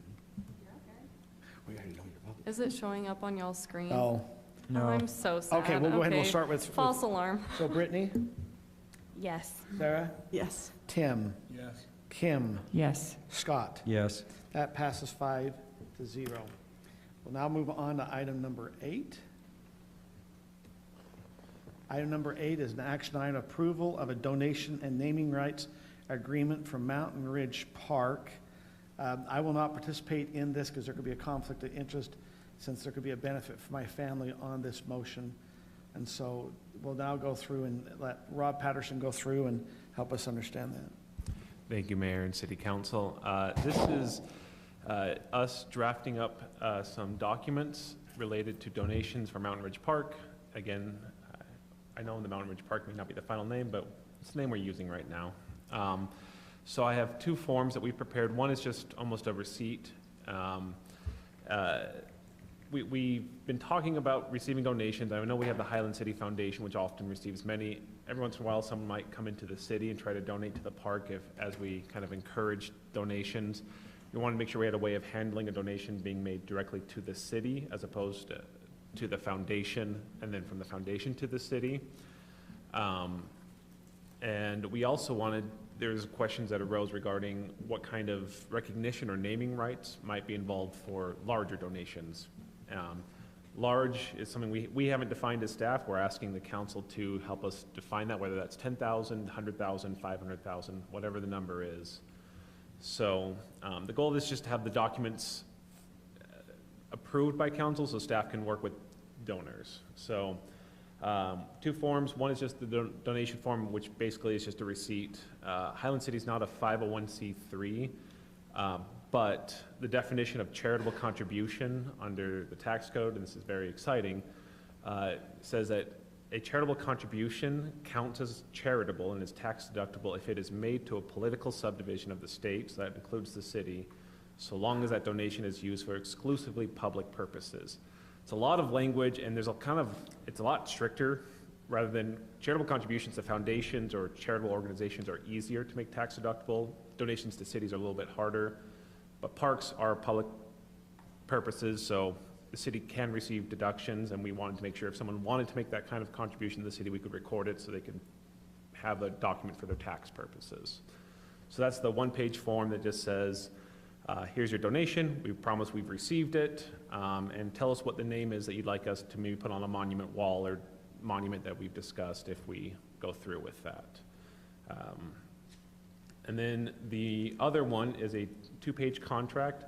This regards naming rights. So there's some interest, I've understood, for larger donations to be made that might involve naming rights, naming a field or a pavilion or, I don't know, a restroom maybe, if someone got very excited by that.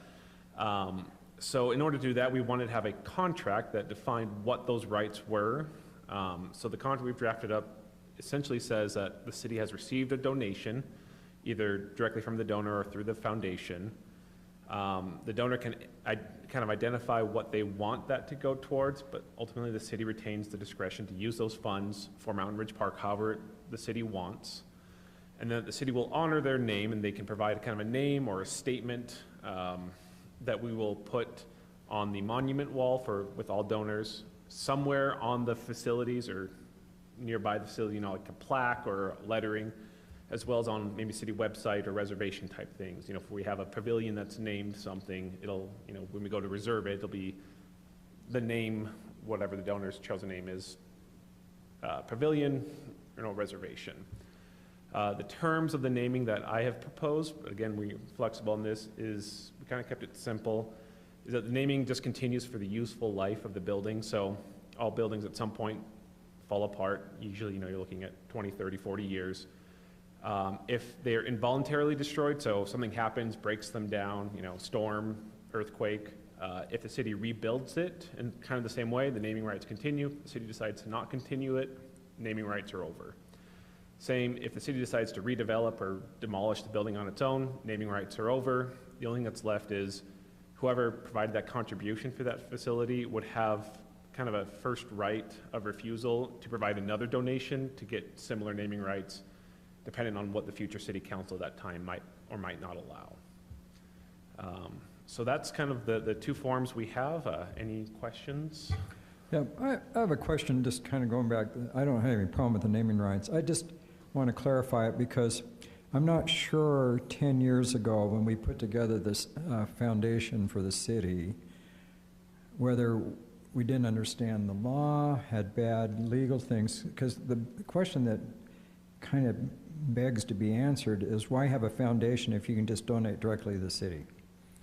And because some of the private citizens paid some money out of pocket to set up the foundation. So I think it's confusing if you tell people, well, you can just go right to the city or the foundation, but both have the same address. And that was done on purpose. So I'm just kind of wondering, is the emphasis just to donate directly to the city because you can make it charitable? Because at that time, we thought there'd be a problem because the city's not a 501(c)(3). So people can't donate to the city for like city general fund purposes. Someone can't just come in and hand city money and say, go run the city with this. You have to kind of have a specific public purpose that the city receives a donation for. Typically, I see donations to cities made often for like roads. Sometimes rather than doing an eminent domain process, someone will donate the right of way in order to get the tax benefit for that. And you go do and you get an appraisal of that property, and that's tax deductible for often it's a developer who's going to build the road anyway. So they say, we'll donate that to the city and we'll get the tax write-off for it, but you get the property. It's less common to see kind of direct cash contributions, and it's in many ways, I think, easier for a charitable organization like the foundation to receive those contributions, because then the foundation can then work with the city to make sure they're going for the right purpose, rather than putting that burden on kind of the city to make sure, okay, where did this donation come in from, and what was the reason the city accepted it? I still think they both serve good purposes. I don't know I don't know the city's encouraging people to come in and donate to the city. One of the problems the city staff has is city staff are not foundation staff, and city staff can't receive money for the foundation, and we can't track things that way. So if someone comes in and wants to make a donation, staff can certainly direct them to the foundation. It's just, there's, I think, a little bit of confusion there as well. So, in the past, the foundations received donations for the K-9 fund. Yes. And they've received donations that put in a couple volleyball courts. A Boy Scout ran some donations through the foundation to put up some plaques and different things. So there's been quite a few things that way. I guess it gets a little complicating, for advertising and different things, because does the city really want a lot of people to come in and make a $25 donation and track that? I don't know. My feeling is there needs to be a lot of coordination on this particular project between the foundation and the city. So I was just wondering your perspective on that, because it may be easier for smaller contributions to go directly to the foundation rather than the city because of that tracking item. Issue. Because the city has to make sure, we receive these funds and it's kind of put into, this is being used for Mountain Ridge, rather than the foundation giving it and then, writing a single check to the city saying, this is our Mountain Ridge Park contribution. Which the is- foundation did last week, as far as I know. Right, so, and that's easy for the city to track. Oh, we have one lump sum that came in, and now we're allocating that directly to Mountain Ridge, rather than, 50 different $5 contributions or something. Right, okay, I just kind of wondered the relationship.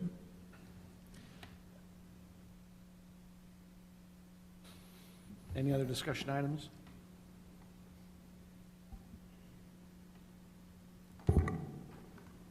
I'll move to make a motion.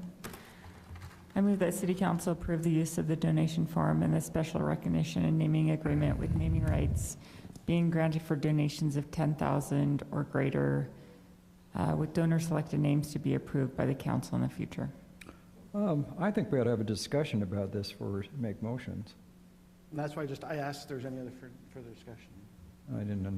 I thought maybe we would talk about donation amounts. And what do you mean by naming rights? Do you mean, like, if you're big, you could donate a pavilion or name the field or things, but what if you make a $5,000? Do you still get? So that's the question for the Yeah, council. I'd like to have a little discussion on that, because I think there are some people that will make 1,000 or 5,000 that maybe would like recognition for that. And does that just happen on the wall, the donor wall and things? How does that work, Aaron? What are you thinking as a city? So what we're asking for the naming rights is anyone who donates, we want to put your name on the wall, right? I should say above a certain level, right? I don't know if we want to do that with $5 donations, but when we're talking about naming rights, we are going to put a plaque or something either on or near that item that you were intending to donate towards. And so we did think that that would be, and as Rob pointed out, they would also get first right of refusal when we went to replace that thing in the future. And so for us, that felt like it needed to be a bigger amount. And the question for the council is, what is a big enough amount for that? Is it 100,000? Is it 10,000? To go through that level of an effort. Can I just ask a clarification? Is the council wanting to look at something like if someone donates a bench, or if they've donated trees, to have that part of this agreement? Yes, I think we should set minimal, we could even publish it. $1,000 would go towards the naming of a water fountain, or $100,000 would go toward the naming of a pavilion, et cetera. So we would set the benchmarks, and then those benchmarks, people could actually see that and say, oh, I can afford this, I want this to be named, and then that's, of course, subject to the approval of the council. Kim, didn't you already put together something like that? Yeah, I did. And we've had it in our packets a few times. So how much do you need to donate before you can get? I mean, it's to me, $1,000 or $5,000 donations fairly significant for people if they're willing to make it. And I'm just wondering where the $10,000 limit came from. I'd just like to understand it better. I kind of picked 10,000. The smaller the number gets, the more of the donation is eaten up by making a sign. So say you do a $1,000 donation, and that gets a naming right for a tree or a bench. So the cities will have to figure out a way of making little plaques to be attached to benches. So that'll probably run, depending on how many donations are received, a significant chunk of that $1,000 may be eaten up by a $100 plaque.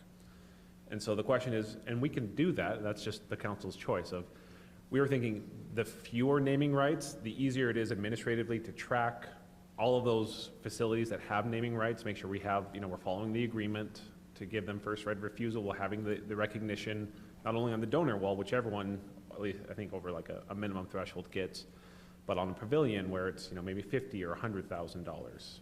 So it's kind of up to the council. It's just the smaller the level is, the more the small donations will be lost in, not lost, but used in honoring those who made those donations. And I think this is use of the donor form. I think this is what you're moving, approve the use of the donor form or special recognition naming agreement. So who do you want to be, using the form and the special recognition agreement? If you want a donation that's at $100 also to go into the recognition and as signing agreement, that would be your dollar amount. Am I thinking that right, Rob? That whoever we want to sign the agreement, what a dollar amount do we want to be part of an agreement? Yes, so everyone has some naming in terms of, because the council's already, the council actually kind of tentatively approved a monument design for a donor kind of wall. everyone who donates gets that. The question is, who gets the special naming contract that has special naming rights for a facility? Can't we wait and look at that? Like, it seems like it would make more sense to look at that holistically, like look at what Kim and Wes had already put together. Because some of it was based on amount, but some of it was based on like an item, like a bench or whatever. So it seems like some of that work has already been done, so I think it would make sense to look at it all together at the same time. Because Scott's right, it's been a while since we've. Well, and it's like, I jogged down the Art Dye Park on the trail that connects from Highland, and there are several benches along that trail that all have in memory of. One's for the former city recorder, and there's just a little plaque there, and you know, I don't know how much plaques cost. I guess we're kind of assuming they're $100 or something, but it seems like if somebody wanted to donate some benches for the park along the trail or something, that would be a naming right. I don't know. They have this whole thing that it was put together. Yeah, so like benches were $2,000 to $2,500. And To it say we probably included- need to update these costs. I'm not, unfortunately, they keep going up, but we can absolutely do that and bring that back to council with the,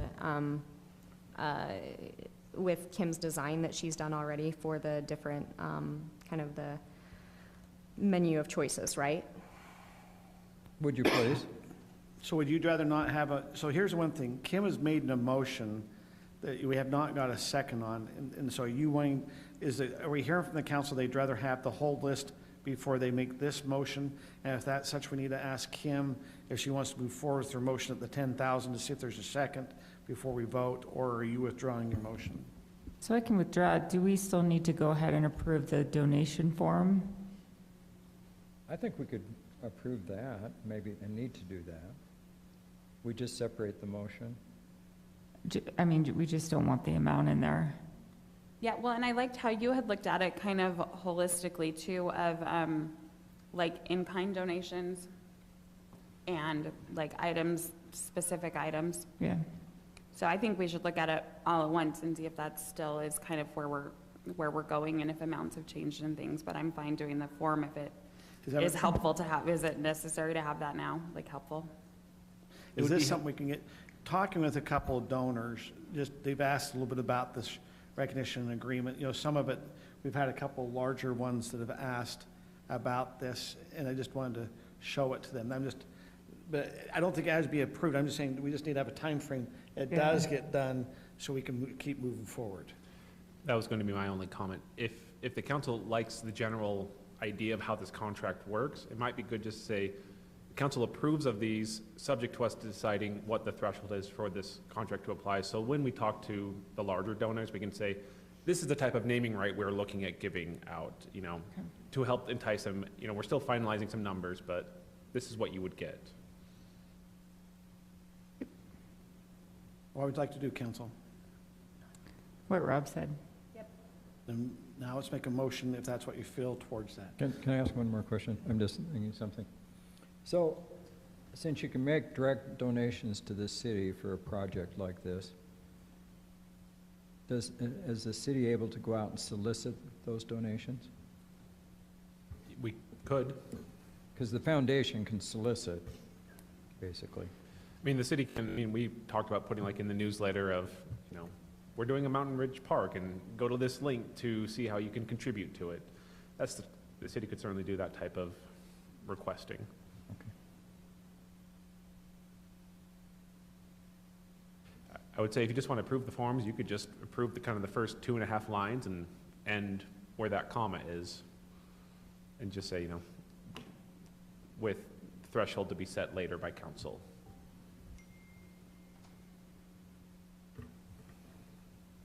It also might depend on what donations we get.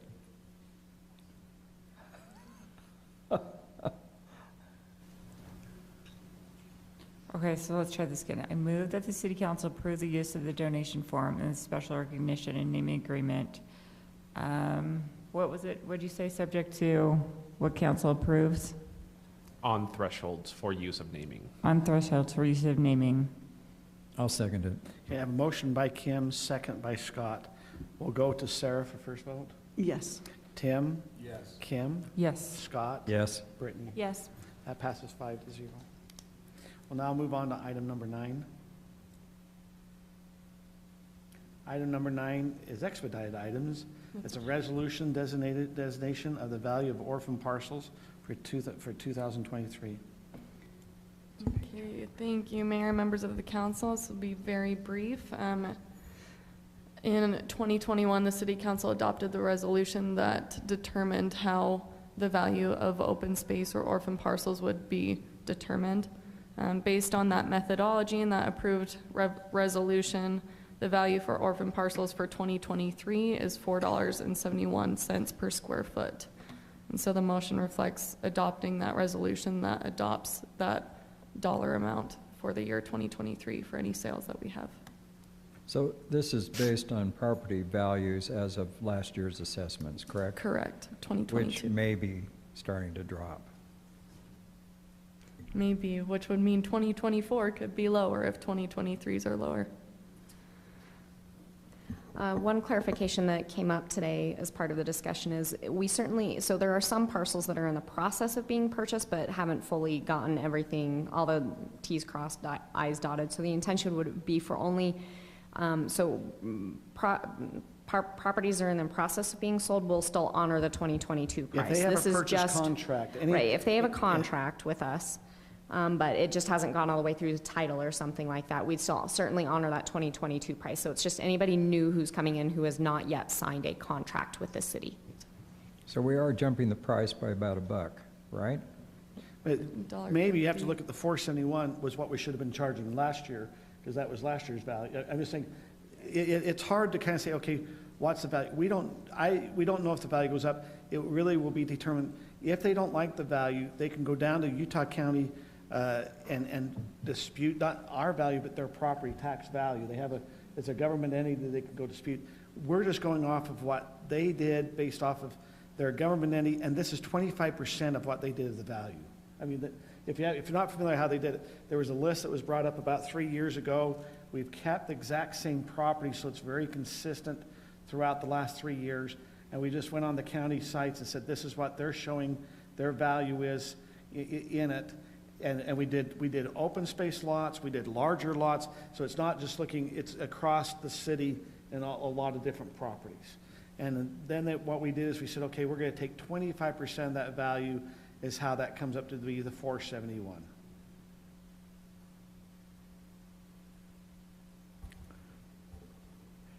But this is based on square foot, right? It's Correct. There's in the staff report that. Yeah, I've got it right here in front of me. Okay, yeah, that Excel But- sheet has all those parcel numbers. Okay. So you get into this dilemma because a lot of your property value is based on the structure. So you can have a small lot, a big structure on that, and your property taxes are more than if you have a smaller house on a bigger lot. So this is kind of skewed, like for up at Viewpoint. Those things are really expensive. Yeah. Right. But they're showing that the lot, I mean, as you go off, they're saying a lot in Viewpoint, they're assessing a lot up there in Viewpoint would sell for $295,000. I don't think a lot in Viewpoint would sell for that. It would sell for a lot more, and then we're taking 25% of that value. Does that make sense? Do you agree with that? Is that there? So okay, let me ask you, has anyone went and looked at what a 1 acre lot sells for in Highland? Yes. And how much, and Utah County is saying that it sells for $363,000, a 1 acre lot. What do you think it would sell for? 600? Yeah, 650. Okay, so that's Utah, that's what I'm saying. So she go through, Brittany, you live up in Viewpoint, this is a 0.2 of an acre or 0.22 acre. They're valuing it $295,000. Do you feel like that's high or low, and what do you think the value would be for a lot up there? So you're saying an acre would be $1 million? Well, no, the lot. They're Yeah. just, this is the value of the lot, but see, the lot, yeah, you have to look, it's kind of like saying, because I will tell you, that's what I see a value. If you went and had a 1/4 acre lot in Lehigh, they're saying it's worth 300, it might be 350, and then we're taking 25% of that value to say that's what we're going to sell the open space for. Yeah, because we're looking at, I mean, it's not like buildable, right? But if which makes someone a could, difference. when you say- they could build on it. They could build a garage. It becomes part of their lot. I will tell you, a lot of the people, when they do that, we've seen several property, they come in and buy the property from the city, and they turn right around and sell their home right after. Oh, yeah. So they must feel that there's some value there. No, I'm saying there is value. It's just a different kind of value because you're not like buying an entire buildable lot, right? You're just adding on to what you have. I think there's no super great way to do it. Like, I've thought about it a lot, and I think this is as good as anything. I mean, you're getting a good deal still, I feel like. So I just don't know what the better way is to do it. Of course, we don't have a lot of lots that we're going to surplus this next year that we're hearing. Well, no, and that's what we noticed, the reason why in the motion we to put down if they're under contract, we honor the 2022, is it, the motion's only those who are not under contract, because there was a big push in the last 2 weeks. I even signed 3 today that they came in last week and tried to buy the property. Because in our motions, we kept saying it was only good to the next year. Does that make sense? And so they're all trying to run in to get that, because we really haven't surplus a lot of property. It'd be really, like you said, this next year, but that would be the values that, and we are responsible as a city council to get the fair market value at the time of sale. And so I will tell you that the city, there was an appraisal done, the city showed interest in a parcel that was, am I okay, Rob, to talk about the UDOT parcel? Has that been disclosed by UDOT publicly? I will just tell you that our price is very favorable for what UDOT got their appraisal for, and this is an unbuildable lot behind homes. And so I will tell you, their price that they just had the appraisal come for, in the last 2 months, is a lot higher than this. So I'm just saying, we can show, that was one question I probably have, Rob, is we have that appraisal that's higher than what we're saying is the 471, do we need to look at that appraisal, because they went and looked at exactly what we're trying to sell as appraisal value. To an extent, yes, but when we talked about that lot, Yeah. it has kind of its own unique characteristics that potentially could distinguish it from the types of parcels that the city is selling here. So I don't know that it's, just because UDOT had an appraisal on somewhat similar ground, I mean, every property is different, and it doesn't necessarily bind Highland in how it sets its pricing. I was, we could at a later date show you another appraisal UDOT provided to the city in a closed session that will show that we are being very favorable at 471. Well, I guess that's my question. Are we being too favorable? Because our job really is to protect city assets, and it does belong to all the residents of Highland.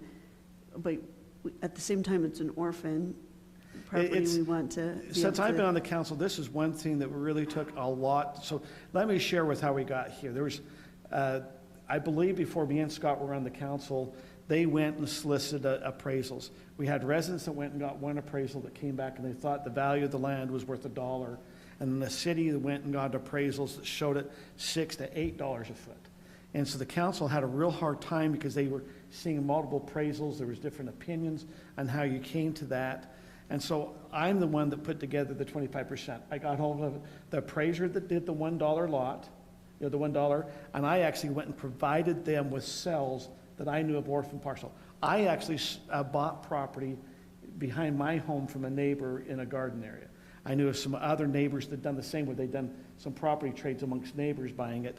And so I helped provide some of that, because the cells of orphan parcels behind homes are not going to be listed on the MLS or on it's not going to go through a realtor. It's not going to be going out there in the public.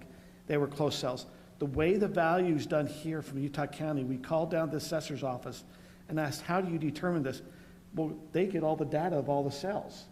So that's how they're determining is going, okay, and then usually the county is not all the way up to market. They're always a little lower than what the actual market is. Thank goodness. And then we said, hey, and this, me and Scott were on the council, we said, we went and got that appraiser that did the one for $1, and she says, hey, I've done a lot for other, if it be UDOT or the LDS Church, where they've went and sold off these little small parcels that were unbuildable and that, and we came up with a 25% value, between 25 and 30%. So as a council, it's been, 3 years? At least 3 or 4 years. 3 years ago, this is how the council, at that time, we voted and said we would use Utah County parcel property tax at 25%. And so then we came up with a list of the properties, and so we've tried to be consistent so we can always keep a look at the same properties, so we're not just arbitrarily pulling them, we're going, we'll track the following properties. So now we're in the third year, we track those properties the same as what we approved last year and the year before, and the value comes up at 471. That's how we've gotten to where we're at. And I think there's great value in being consistent. It's kind of the same concept behind the toolbox that we just voted on earlier. But it is a big jump, but then the assessments in the city went way up last year too. Yeah. And if the values go down, now, this value is set on January 1, 2023. So as we noticed last year, when we say, hey, the values during that year went up 15%, or 2 years ago when we had the big bump, the value on January 1st is this, and that's where they're going to come up with what your property value is. They don't adjust at mid-year. And so this would have been January 1 of 2022's really value, but we don't know the value until until they put it out again when you get your property tax notice, probably in August. Yeah, next fall. So I think it's reasonable. that's what we really were. This is one Scott and me, we worked on this one a long time with the council, didn't we? Well, it's been a contentious issue. It has. That's for what years. and we try to get the contention out. Anyway. So it's good to have a formula that you follow and not change the formula every year. And that's why this is the formula that was put together. It was interesting. I did one, and Kelly actually did one, and we're going, oh, it came up the same. Good. Yeah, I think we need to stick with the same formula we've been doing every year, so I'm fine with this. Any other questions before motion? Okay. Is there someone like to make a motion? I'll make a motion. I move that the city council adopt the resolution designating the valuation of orphan parcels for 2023 be at $4.71 per square foot. Do we need to add to that the Oh, yeah, and if they're under contract currently. And if they're currently under contract, they will be buying whatever the contract value. whatever the contract value is. I'll second. I have a motion by Kim, second by Sarah. We'll start with you, Tim. Yes. Kim. Yes. Scott. Yes. Brittany. Yes. Sarah. Yes. That passes 5-0. We'll now move on to item number 10, which is going to be the park maintenance building. This is the Parks Division operational building where it's the bid results. Andy. Okay, Mayor and Council, per our discussions, we get together the design plans for the Parks building for a 4,000 square foot Parks building to be located just north of the community center. On the left on the screen, you are seeing the colored layout that you've seen in the past, and not much change to the bid, just some of the actual details. On the right, just bring a couple of details to your, to point them out to you. I don't see this, oh, there we go, there's the mouse. So where I'm circling with the mouse is a stairway that was part of the bid that would lead you down into the downstairs of the community center. And in addition to the primary building, you will note that there's also a fuel structure building that's there on the north property line. In the colored photo, I'm hoping you're seeing the mouse. That's where the fuel structure building would be. There would be a dumpster located kind of in the far northwest. But the four main structures would be the primary 4,000 square foot building, and then the additional stairway / access to the basement, and then the fuel shed and the dumpster enclosure. The stairway to the community center is proposed to be covered so that we wouldn't have, on snowy days, people falling down the stairs, et cetera, when they're accessing the break room. So we did place that out to bid. The low bidder is actually here with us this evening. This is just a discussion item this evening, so we'll note to everyone, and I did note it to Mr. Junker that this would just be a discussion item tonight. There's no expectation that the council would take a vote this evening, simply to ask questions and to be able to discuss the alternatives and the bids that were received.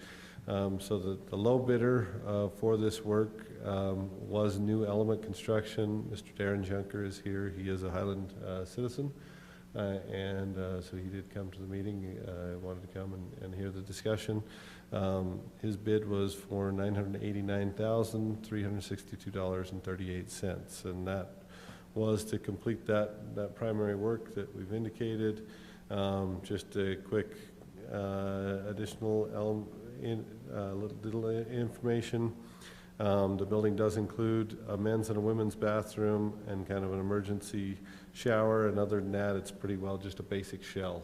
It's just, it's got, on the one side, on the road side, it would have a faux brick. On the Alpine Highway side, the other sides, at least in the primary bidding documents, were just a metal, the traditional metal building finish. There is an alternative whereby we ask the bidders for additional costs if what it would take to make the other three sides look the same with the faux brick. The reason for the addition of the bathrooms in this is with some of the work that was done on still continuing to share the basement space. Originally it was kind of conceived that all of the restroom needs for the Parks Division would be those downstairs basements.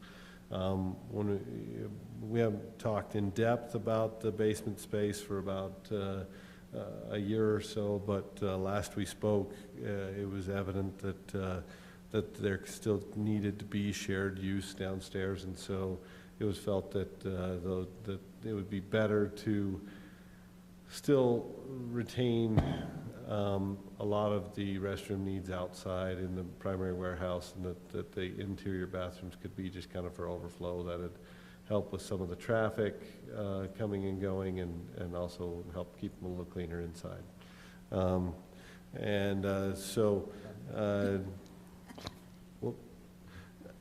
There is your a bid tabulation. So the low bidder, as I indicated, was New Element Construction at $989,000. Our high bidder was Wasatch West Construction at $1,400,000. Oh, whoops, sorry, thought they were in order. I apologize. Was Jalen Roberts at $1,565,000. So we had a bid spread of about $550,000 from high to low, approximately. And I know that there is whoops, can you take me back to a couple slides? I apologize, just the site plan. There you go. I know that there is some discussion, and Councilmember Bills let out with a question here, when we were talking about the storage of, could we put this building up at the mouth of the canyon? And certainly, those are options. As I understand it, because I came on when it had been determined to investigate putting the building here. Part of the thought was, well, we already have utilities to this site. We have, at that point, the thought was, hey, we'll just use the downstairs for everything, for all the restroom needs, for the break room needs, et cetera. And so what we'll be doing is putting up a big shell that we can keep all the stuff in. That then this would also provide additional parking, outside of the fenced area for the community center uses. And so I think that there was some, offsetting benefits additionally. A lot of the park's uses during the day, a lot of community centers uses at night. And so there was some time and hour offsets. In that regard, I think there was a lot of thought that went into it. Now, I know that there is some thought of, is this the location for it? And I think that's a lot of the discussion we'll have tonight. And certainly, do we have other facilities at the mouth of the canyon where this could be placed? Yes. The negatives to those are we would spend more money to run utilities into a number of those locations fresh. The question was asked, what about well 2? Well, the only real utility we have at well 2, I guess we do have water because we have a well there, but we have power because our wells all have heavy power, but we don't have sewer and other things there. We'd have to run in sewer. We do hold properties on the north side of the road. Additionally, we have good look at things at our existing facilities and expanding there, all of which are possibilities. The one benefit to a site that's located centrally in the city is for operations. Right now, everything is back to the mouth of the canyon and then back to the city, so to speak. If you were dispatching out of a more centrally located site, be it this site or another centrally located site, you are, optimizing and minimizing a lot of that run back and forth that does happen, and so you're making more use of your employees' time in that regard. Right. So if maybe Scott can kind of help us. Originally, the site plan for the park maintenance building where it was approved was over at Mountain Ridge Park. There was a Right. 1 acre lot. We went out to bid on that, what was it, about 3 years ago, Scott? Right, and actually before then, I mean, the discussion on this has gone on for 10 years. Yeah. And at one point, they talked about having the park maintenance building on the west end of Highland Glen Park where the tailings were. And there was discussion, Mountain Ridge Park, as you said, there was discussion putting it over here. And then we kind of landed on this because there actually was a lot of pushback from the Mountain Ridge. And then it got so expensive, so I think we had to move it here. So I'm just going to make a couple comments. I was on the council when we sold the property over there so it could be developed west of Myers, and I think in the end that was a good decision. But ever since, it's been they stored the stuff in my neighborhood in the 2 houses that were purchased for the east-west corridor. Most of us didn't know that were in the neighborhood because I never heard anybody complain about it. I guess my concerns is there's 2 elephants in the room, in my opinion. One, there's the cost of moving it to the mouth of the canyon in gasoline, transport, and staff time that I think you have to balance pretty carefully. If it's located here, you have 4 parks on 10400.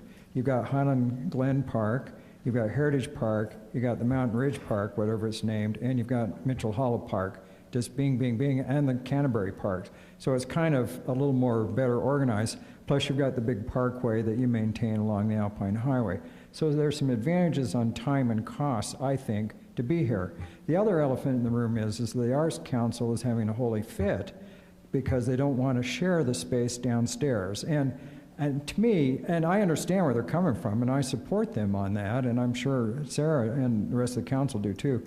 I'm just wondering if there's a little bit of a compromise where we could use less of the city culture building or the city community building and do a little more things in this back building. Is there any chance to kind of design and so that they didn't have to share so much? I don't know. I don't know what the answer is. I mean, we could certainly all move it out by well number 2, but there's some disadvantages there as well, I think. That's my opinion. So can you go back to the site? One, like Scott, I think, is mentioning, this has jumped around. This has been a hard one for councils to decide where to put this park maintenance building. One of the concerns I see with the site plan is the way the cars will come in and out on that far west side. Mm-hmm. Where if you can maybe take your cursor and how will they come out? So there's going to be a new entrance coming in here. So it's over more. And so they're going to come along that back side. So if cars are parked there, we're going to have to watch with any park maintenance equipment coming in and out of the parking lot.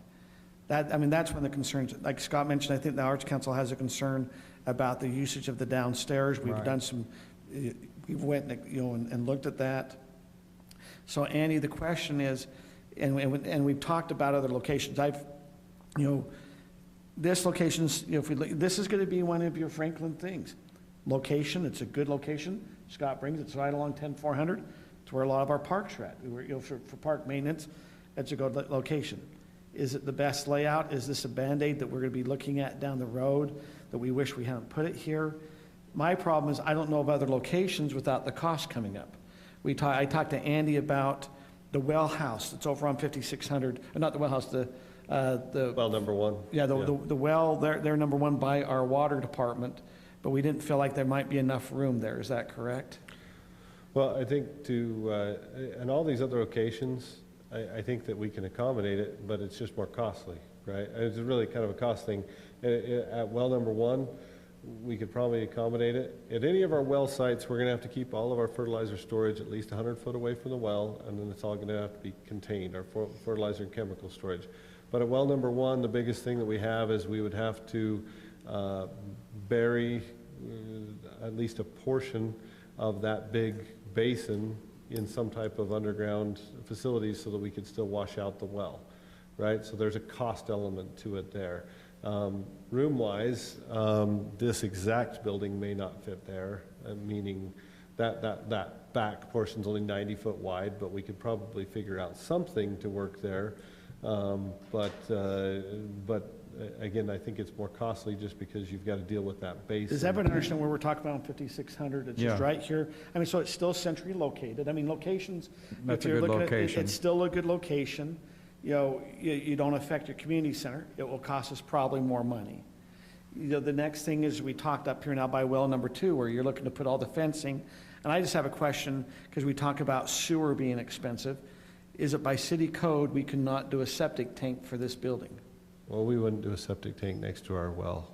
Okay, that's a good input. So the cost to go up to well number 2, where we've been talking to put, where we just discussed, we haven't made a decision on the fencing.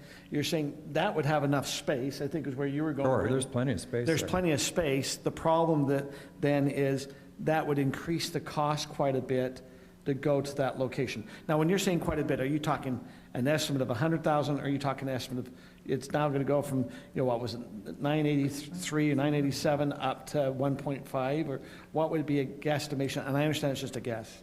Yeah, I think at any of these other locations, you're probably at least going up, you know, 30, 40% at least, because it depends on what we're going to do as far as finishing the frontage and landscape and how fancy we're going to make it, right? If you look at the mouth of Canyon, we also have the property on the north side of well 2 that has the big gravel pile on it. We need to save some of that property because we've got to have somewhere to you know, store dirts and things like that. We're in the business of dirt and mess, you know, and that's part of the challenge for Public Works in Highland City. If we're being very, you know, I guess outright, is Highland City's a bedroom community. We don't have industrial properties, right? And Public Works, by its nature, we're an industrial use.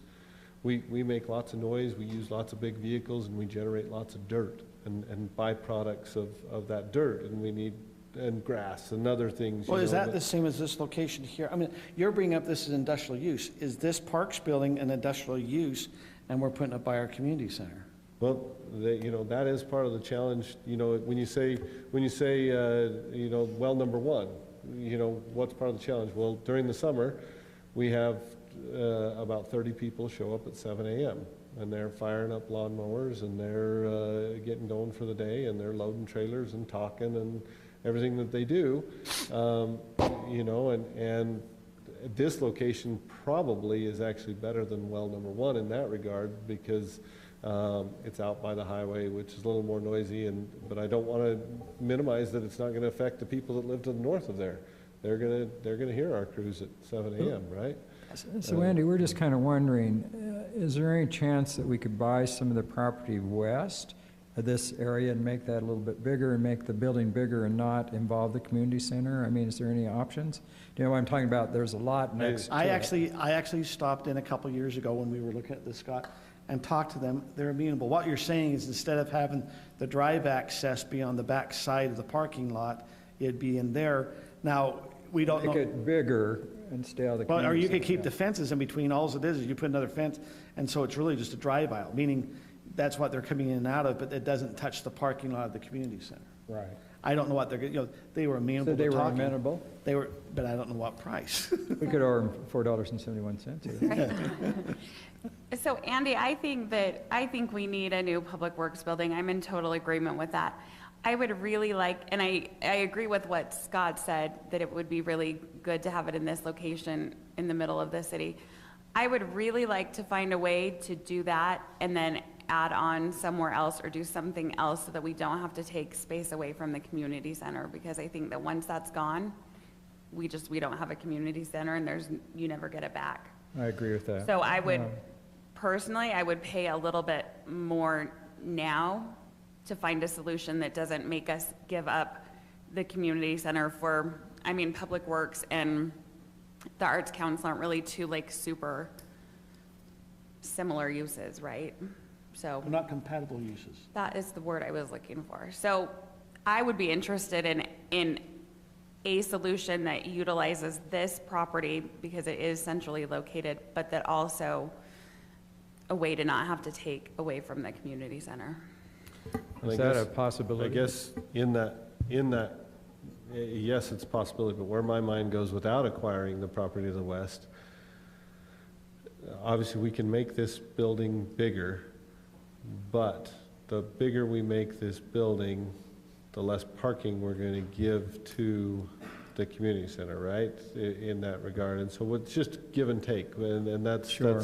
that's was going to be my question in return is, if we look at something like that, making this a little bit bigger, making this a little more self-sufficient facility in that regard, it's going to take a little more land, and we're probably going to end up with less net parking. Now, what does that mean exactly? I don't know that I can tell you here and say, oh, that means we're going to lose 10 parking stalls, but I know that if we make this building bigger and so it'll accommodate the work that needs to be done out of this building, we're going to end up with, in the Sure. end, less parking that So- benefits. But we're the community getting a center. lot of parking at Mountain Ridge Park, which I mean, is a little ways away, but not so far. Right. True, and- I agree with some of what has been said. So I also really support the parks having a place.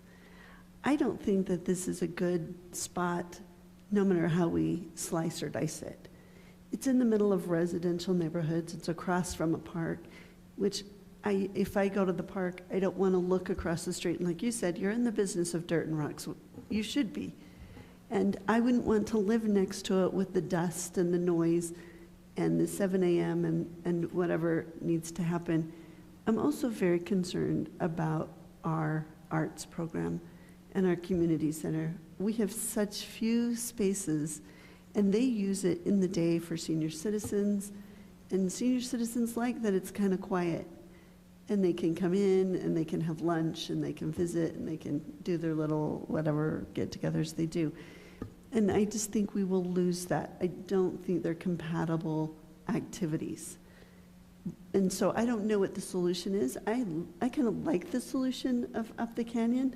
I know it's not as centrally located, but I do think then the parks and those, you would be able to just have free reign to do what you needed to do without worrying about disturbing the neighbors and at what time. I think it has room for growth, so if you needed additional garages later, you would have room for additional garages.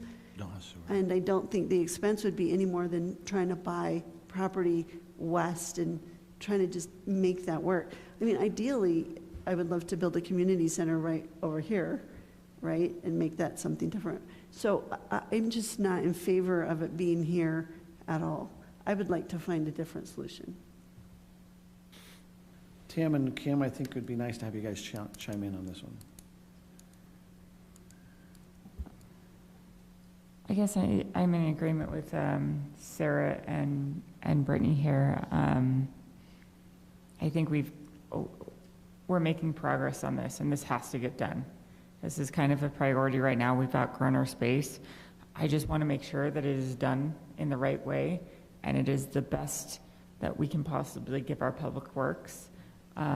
Best location, best facility that can help them to perform the way they need to. And so if there's any other options that we aren't thinking of, explore outside the box, see what else there is before going ahead with this one. I'm not Xing it out at all, but I just want to make sure we have explored all of our options. And I know we've gone back and forth on this one, but I just want to make sure we do it correctly because this is going to be a building that's going to be with us for such a long amount of time.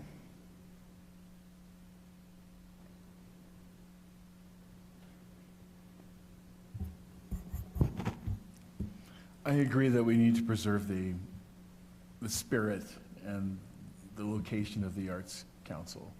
And I agree with Kim that we need to look at every single option available because it is a decision that will affect both entities in the long run. So I agree with Kim. I think we need to look at all the options and then make more of an informed decision. So let me just add, I mean, moving at the mouth of the canyon in many ways makes sense, but I would like to see kind of a cost-benefit ratio or some sort of estimate. Absolutely. Because it is going to be more expensive with fuel costs and all those different things, because there's going to be more travel time to these 4 parks. I'd just like to see, you know, what the estimate is. If it's not a big difference, then it makes sense maybe to put it by the mouth of the canyon. If it's a big difference, I think we need to look at budgets long-term, because we're going to have to do a lot of maintenance. We've got a 17-acre park just down the street from this that's coming online. And originally, the maintenance building was supposed to be in that park.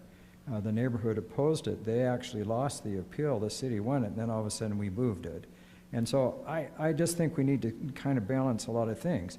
And I would really, you know, I donated my little portion from the council a year ago to fix up the community building. The mayor did too. I'd love to see that happen, and it's just been on hold because we were trying to make this decision.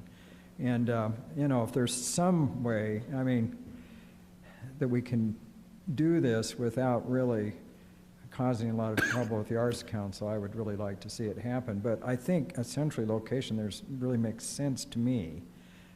If there's a possibility of buying a little piece of property on the west or something. But I think we need to see a cost-benefit ratio is what I'd like to see. You know, I guess where I'd be at, if it went to this location, I think you have enough parking issues if you keep it as the way it currently will have nightmares with the community center.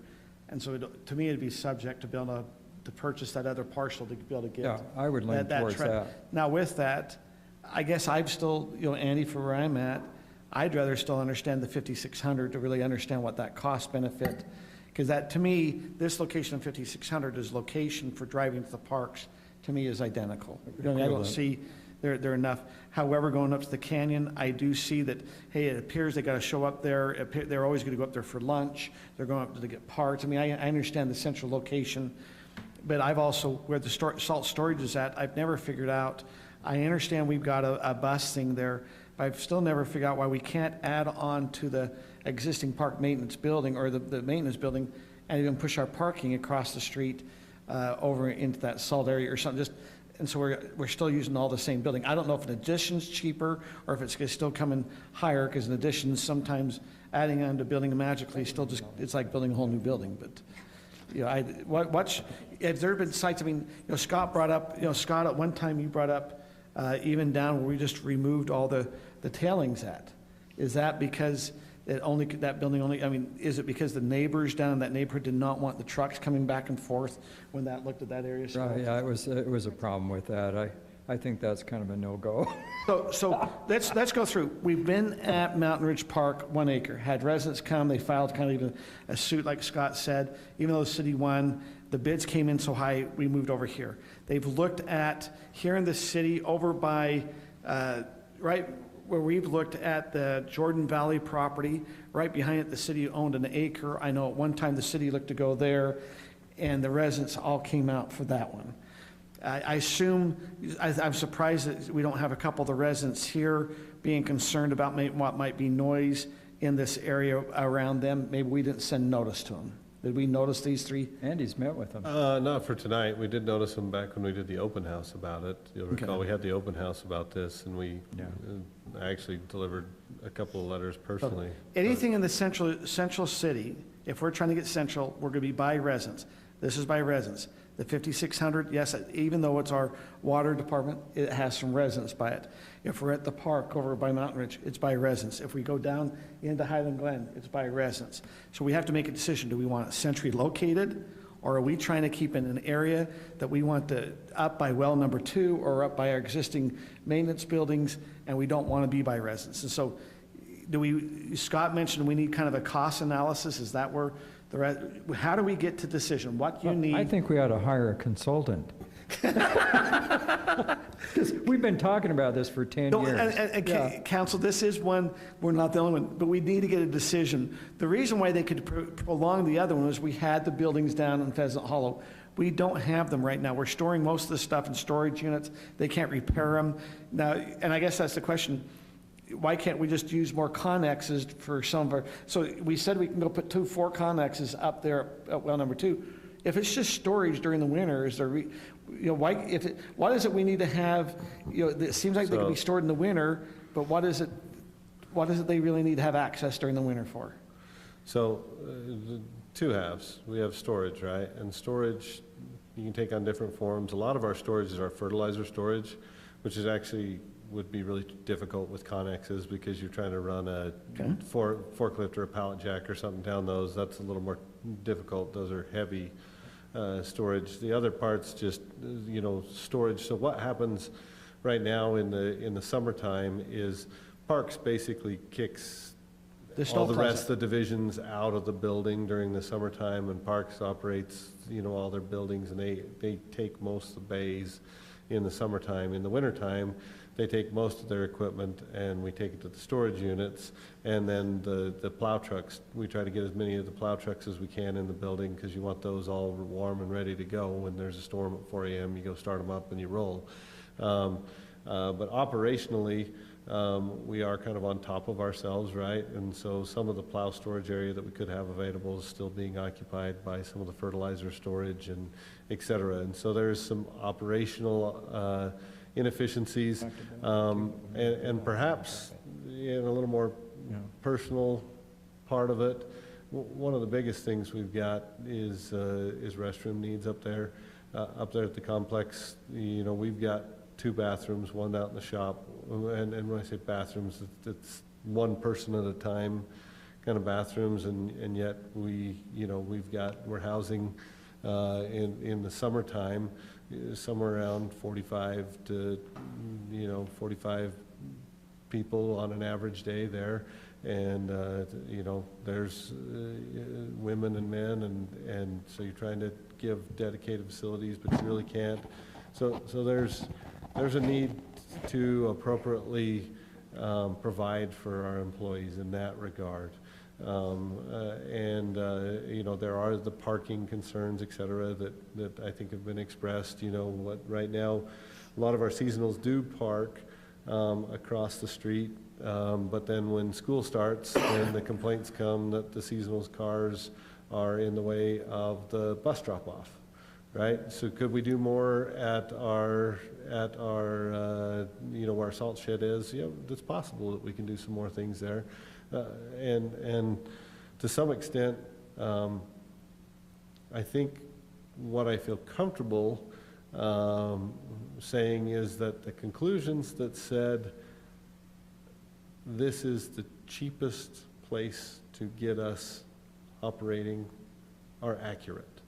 Any of these other locations can work and may, in many regards, work better, right? For some of the things we're talking about, but probably none of them will be cheaper than this one. Not that this is really cheap by any means, because $986,000 is not a cheap facility.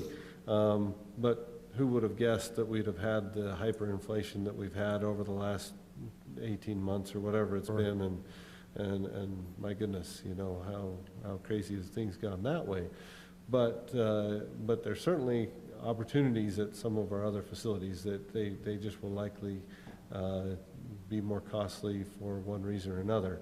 Our existing facilities, to answer your question, I think there is some opportunity to do some things at our existing shop, but it will come with some commensurate off-site improvements across the street to be able to help things function. Well number 2, could we do some things there? Yes, we probably could. Would it come with some sewer and some other utilities? Yes. So I definitely, and the thing that I appreciate is that council all uniformly are supportive of the fact that we've got to solve this problem, right? We've got to solve this problem, and that I'm very appreciative of. So can I make a little comment? So for years, a lot of this equipment was stored in the Walkenhorst Jensen property in my neighborhood. Correct. I was on the council, off the council, I live a block from this. I never knew that equipment was stored there. No one ever complained to me. You accessed it on a private road. No one complained in my neighborhood to me or anything. I didn't know it was there until Todd Crane gave us a tour. Was that 3 or so years ago? I was surprised. So I think sometimes we have to be careful assuming that there's going to be a tremendous amount of noise and problems with the neighborhood, because there wasn't in my neighborhood. I didn't even know what was going on, and I lived a block away. So But I yeah. don't think, and I wasn't here, Scott, so I'll ask a question. I think it was just the main, like I- mowers and stuff that were there. I don't think they were dispatching daily out of there, were they? That was just a lot of their storage. That was their storage kind of mainly in the overflow winter, and yeah. stuff, but you didn't have your daily operations. But they had to move it at some point, and none of it, Yeah, I never ever saw that, ever. Yeah. I didn't know it was there for years, and so Yeah, I think, They would have had some yeah. come and go, you're right. there. Andy, and then we're going to come back to make sure you understand the direction. If I had to ask you to rate 1, 2, 3, long-term, not, I understand we got bids here. Where is the best You're putting the solution? pressure on me, Mayor. Give me your top 3, and if they go, hey, I can't prioritize one, tell me your top 3 where, for long-term, where we should have our park maintenance. And I understand we can get analysis on, hey, it's costing an extra, $50 a day to come out of the mouth of the canyon. Give me your 1, 2, and 3. Where should, if we're saying, council is saying that we're a little worried about compatible use, however, we understand the location, we've looked everywhere in the city, give me your 1, 2, 3, where we should be looking. Okay, that's a loaded question, because I'm going to preface my answer. It's what's your metric? What are you weighing it against, right? So my answer is couched in that I think that we are going to have a difficult time finding a location in the city where our neighbors are not going to protest. And so I think that my answer is skewed relative to the land use. And I will preface that in that, so in that regard, I feel that a long-term solution whereby neighbors won't be complaining, we will be viewed in a good and positive light as a city, is probably something that's based at the mouth of the canyon by our existing facility, because, as I indicated, you've only got 2 industrial properties in the entire city. You've got well number 1, which has been there and long-standing. You had 3, and one was the Highland Water Building, and that kind of has gone by. So now you've got well number 1, which is long-standing use, people of 5600 West. 5600 West is well number 1. And the other place is all the properties that we hold up at the mouth of the canyon, right? We have our current public works facility. We hold the land where all the big gravel piles are, the pea gravel are there. And then we have well 2 on the south side and kind of where the big clay pile is there. That area, rightly, wrongly, is kind of accepted as the industrial area of the city. You've got the gravel pit there, and I know that those that live next door would probably tell me, hey, we don't want to live next to, your noise and your dirt and everything as well. But if there's anywhere in the city that's kind of accepted that it's a noisy, dirty part of town, which is what an industrial use is, it's the mouth of the canyon, our facilities there, right? And so in that regard, I look at it and say that's probably the area where long-term you're going to operate and exist and have the least problems with your neighbors. I also think that you'll spend more money there. I think that we could do some really good things with our existing facility and add on to it, and as the mayor had indicated, move some parking and some other operations over by the salt buildings and things and expand there. Maybe come a little bit more towards the street. I think we can do some really good things there, but again, you'll spend more money. What's going to cost us $900,000 here will cost us $1.5 million there, or more. Yes, So from an operational standpoint, somewhere in the heart of the city, absolute best, hands down. Put us on Park Alley. We'll call 10400 Park Alley. Put us somewhere on Park Alley or very near to Park Alley, because you've hit the nail on the head. Most of your largest parks and your biggest maintenance Right there. are right on 10400 right there, right? But you're going to have a hard time finding somewhere where someone's not going to complain, is my guess. And maybe that's the right decision still. But when you give me a 1, 2, 3, Mayor, my answer is skewed in that I'm looking at it going, well, something at the mouth of Canyon is probably going to be the long-term best because we're not going to upset the neighbors. Okay, is that one? Where's your two? That's one. Where's number two? Same set of criteria. You give me your metric, I'll give you the answer. If you give me cost, I'll tell you here. Hey, You give me council, do you upset want to give a neighbors. metric, what you're looking for? Because each one of us have a different thing, but because here's a problem. Scott's been correct. I've been on the council now we're coming on 10 5 years. Yeah. You've been here we can't make a decision where to put up our park maintenance building. Here, I can would I say ask this? Long-term functionality. Is there anybody on the council who is in favor of taking over part of the arts building? No. Does anybody? I worry about, I'll be honest, I think the second you go in, you're gonna, during the day, I see a lot of the parks guys using the downstairs, most all of it. So let me just throw this out, and I don't want to get stoned. So what if you took part of the west side of Heritage Park and put this building in there, expand your parking lot there just east of the seminary building and things?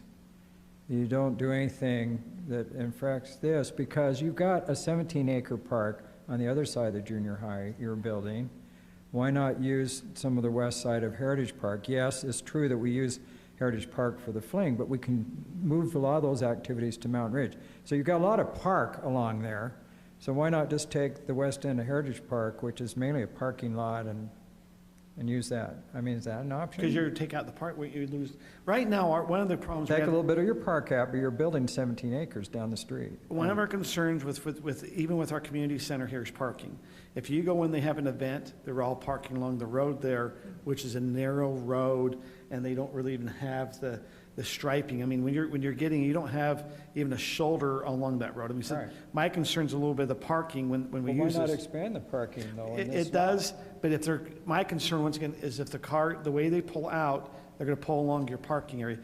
Anyway, what's your criteria? How are we gonna make a decision? What do you want to help make the decision? Is it, you want analysis of cost? So Kim, if it came back and says it costs us $50 a day in gas, or let's say $100 once you add your time and gas of the guys going into the mouth of the canyon, does it move you back down here to have $100 a day extra during the summer? I mean, I think my number one criteria is the long-term functionality and operation of our, public works and parks. What is the best case scenario of what is gonna, we gotta look at this long-term. What is going to be the best that we can provide for our public works and parks, in terms of location, in terms of building, in terms of parking, storage? What works best for you?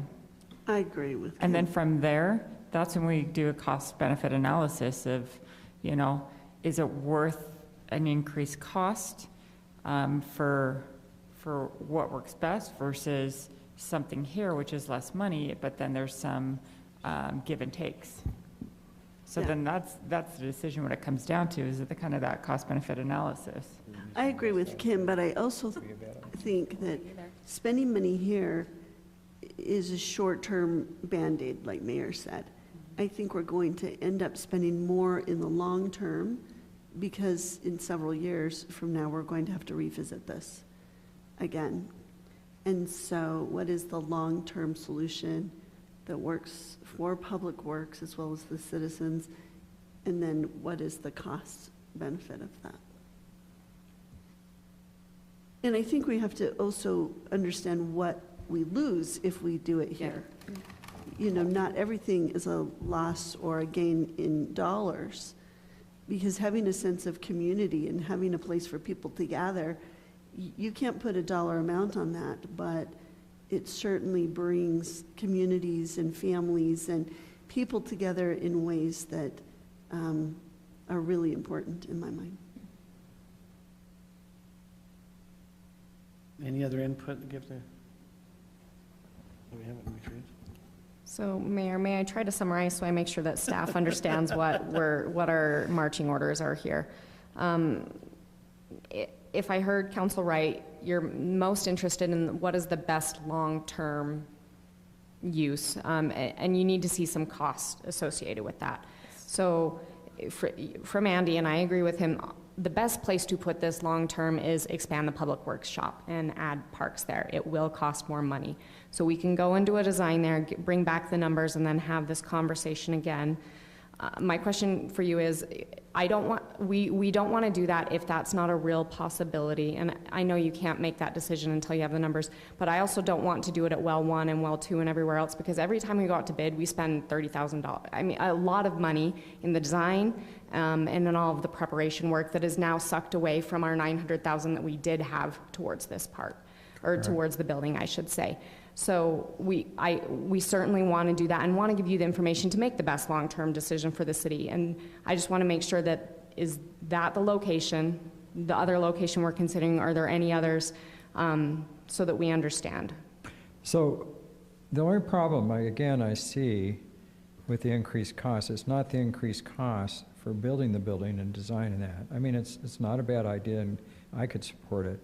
But I'd like to get some sort of estimate about the long-term costs on a yearly basis, how much more it's going to cost us to take all that equipment over to the center part of the city to maintain the parks which are in the center part of the city. And so I think there's some long-term costs there and maintenance that we need to consider as well. So Scott, what I heard you say is, if we have 45, well, let's say for parks they have 30, if in the morning they show up there at the park maintenance, or up at the mouth of the canyon, they then have to come to centrally located Highland. There's a cost, because now they're on the clock, they're not mowing or whatever they might be doing. And then at lunch, they also take the time to drive back up there. So what you're saying, there's some cost in labor that also needs to be equated. At least an hour a day, I would think, added cost. So we need to understand that, because yes, it makes sense to put out by the mouth of the canyon, but there are some costs with that. Aaron, is it a possibility to not say that we want to go out for a formal bid on a different location, but to have Andy come back with some of those estimates about that long-term cost and just suggestions for, now that I've had time to think about it, aside from this community center idea, what you would come up with? So not necessarily going out for a formal bid, but maybe presenting us with some other options or maybe things that we haven't thought about tonight. Yeah, I mean, we're certainly willing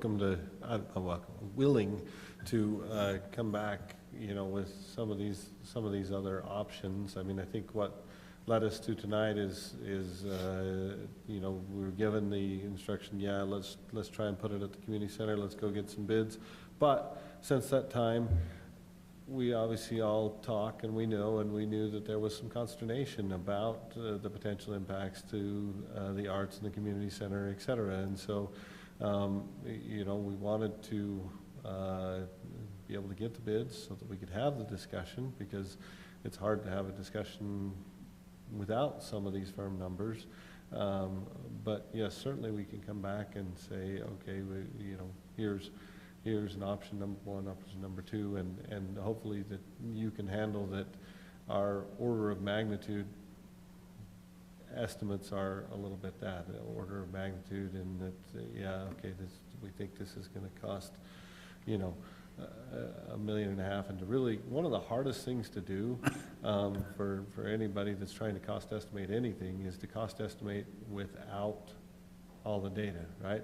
That's a really hard thing to do, but yet it's kind of a chicken and egg thing, because how do you get to a decision without a rough cost estimate? How do you get a good cost estimate without putting all the effort into the data, right? And so if everybody can handle that some of those discussions we're going to have are going to be a little bit, we're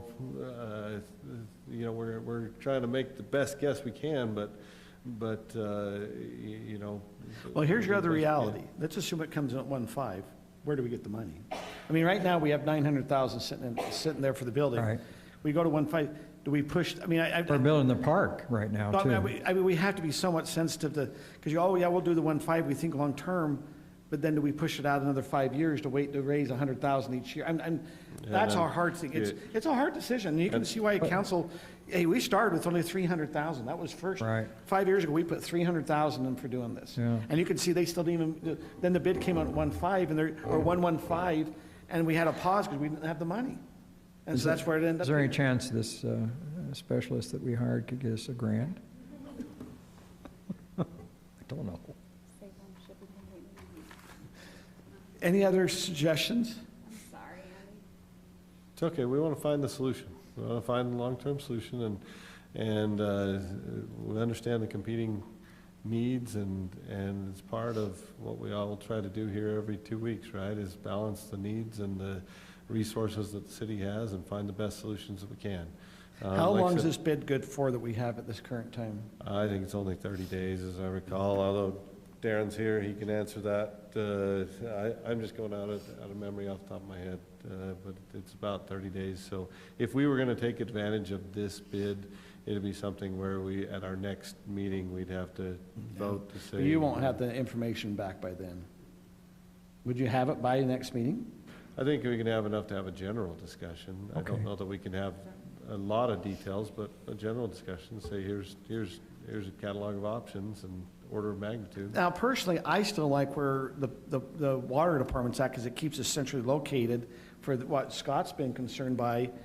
And I don't, but yet we don't interfere with the park, or with the community center. But I don't know if that costs more than, that's, but and I Buying don't that know if we little have. piece of property might be less expensive, but who knows? We don't know. We don't know.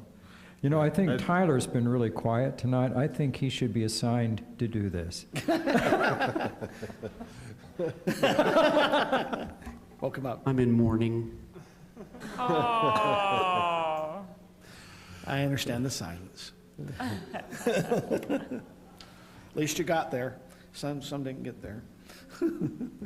Okay, anything else you need to get direction on staff to be able to help with this? Now, we need to kind of come back to item number 6. Does this pause item number 6, which is there where we were going to vote on the fence?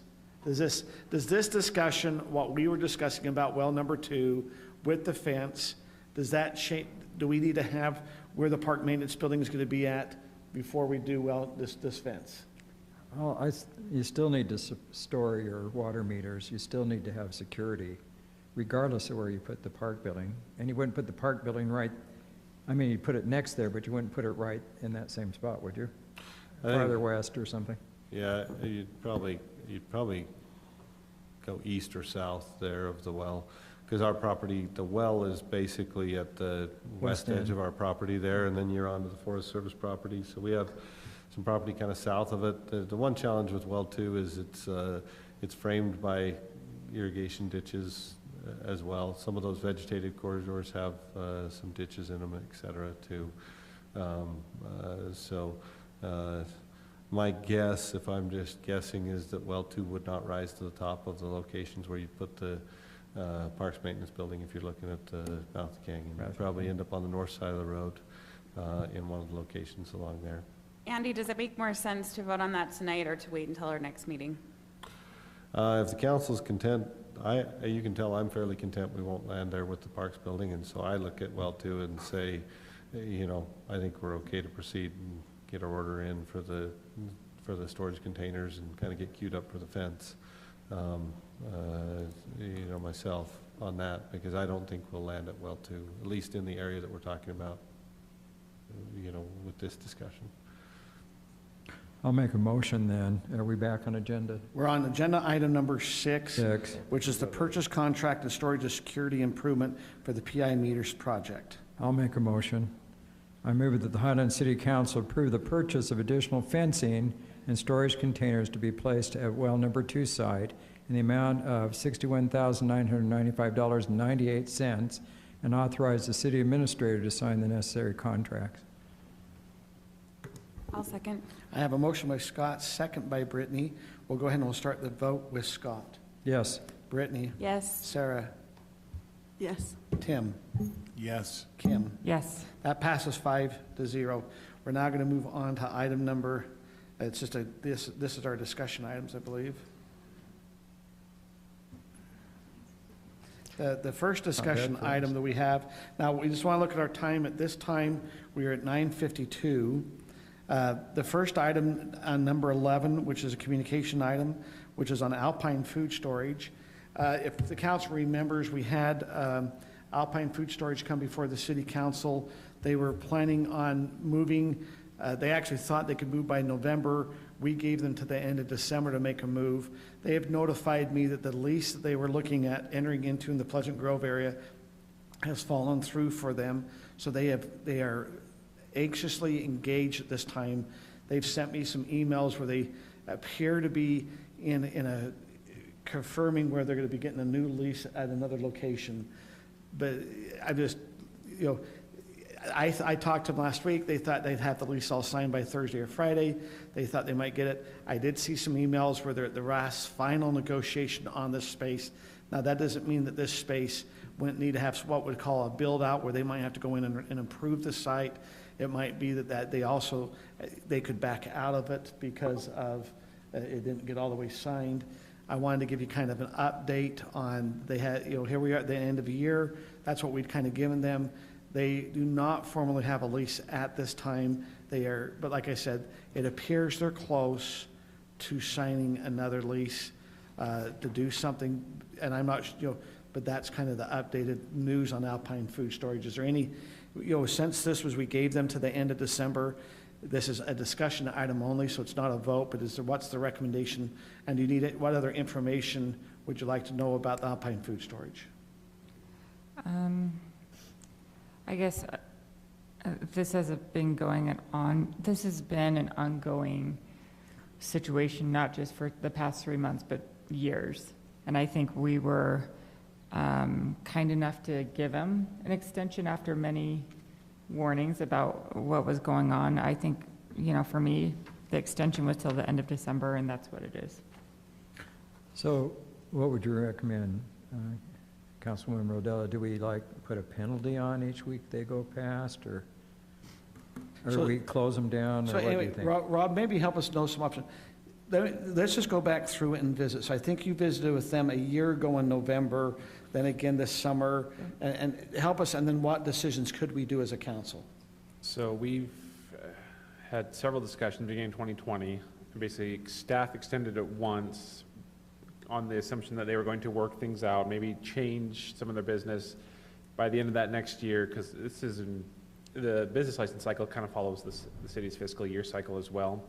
So then in 2021, going to 2022, we said, all right, we've had these discussions, you haven't changed, but you're looking for a lease. We'll give you, as staff, kind of one extension, but after that, it's up to the council. And that's, under the city's code, staff can't revoke a permit. Staff can grant them, but any revocation or denial of a permit comes to the council. We're talking about a business license here, I guess, specifically. So you had the one hearing on that, and you granted the extension. What would likely happen if the council decided to not grant a further one is we would just probably have a notice to them, say, you get to come back to the council. This was their previous decision, you're not complying, and then the council gets to make a final decision whether to revoke their business license or not. At which point, if they continue business operations without a license, there's penalties that can be imposed. So with they that. need, so in order to, what I just heard, we'd still have to then have another hearing with them as the city council to be able to revoke that license. Theoretically, you did only extend until December. We could say your license has now expired per the council's previous decision that you agreed to. We also could bring them back. It's kind of the council's direction. Either you could just say, we gave our decision and we're not going to we don't need to consider this again. Or you could say, we'll have them back and let them know that we're sticking to it, or whatever else you might decide. Okay. What would be your recommendation how we move forward with this? Like I said, it's just a discussion item. It's not, it would be we'd have to be able to move forward.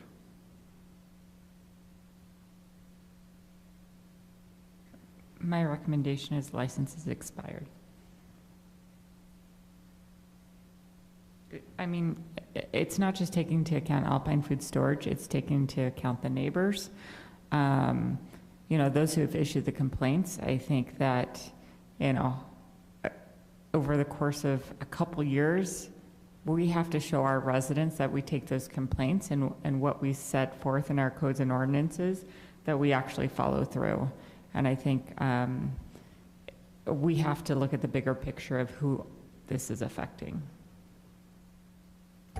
I would lean more towards having them come back at our next meeting in 2 weeks for a hearing and letting them know that some of us may not be favorable to extending that any longer.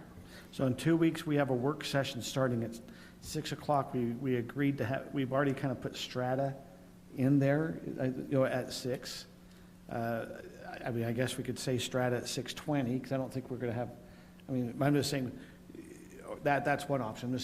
Right now, we've scheduled a work session to start at 6, but we could work through something. I feel like that gives them this last week to make sure they can't sign a lease or anything, doesn't shut them down tomorrow, but gives them notice that we're, and maybe the rest of the council feels differently, that I'm not willing to extend it further. I'm leaning towards supporting what Kim suggested. I think, being newer to the council, there's just so many things that have never been enforced that the residents are just assuming that it's okay. I mean, everything from parking on the streets.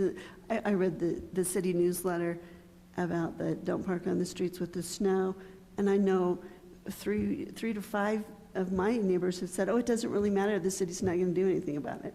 And I think that is the pervasive attitude in Highland, and I think it makes it really difficult for those who follow the statutes that the city has put forth, because then they have no recourse for all of the other people that just could care less. And so I want to also show a measure of, flexibility, but it sounds like this has gone on for years. This isn't like 3 months, this is years. They've had a lot of complaints. And so, I guess I'm going to be the hardliner on this one. And Tim? I agree with Kim and Sarah. Scott, what's your feeling here?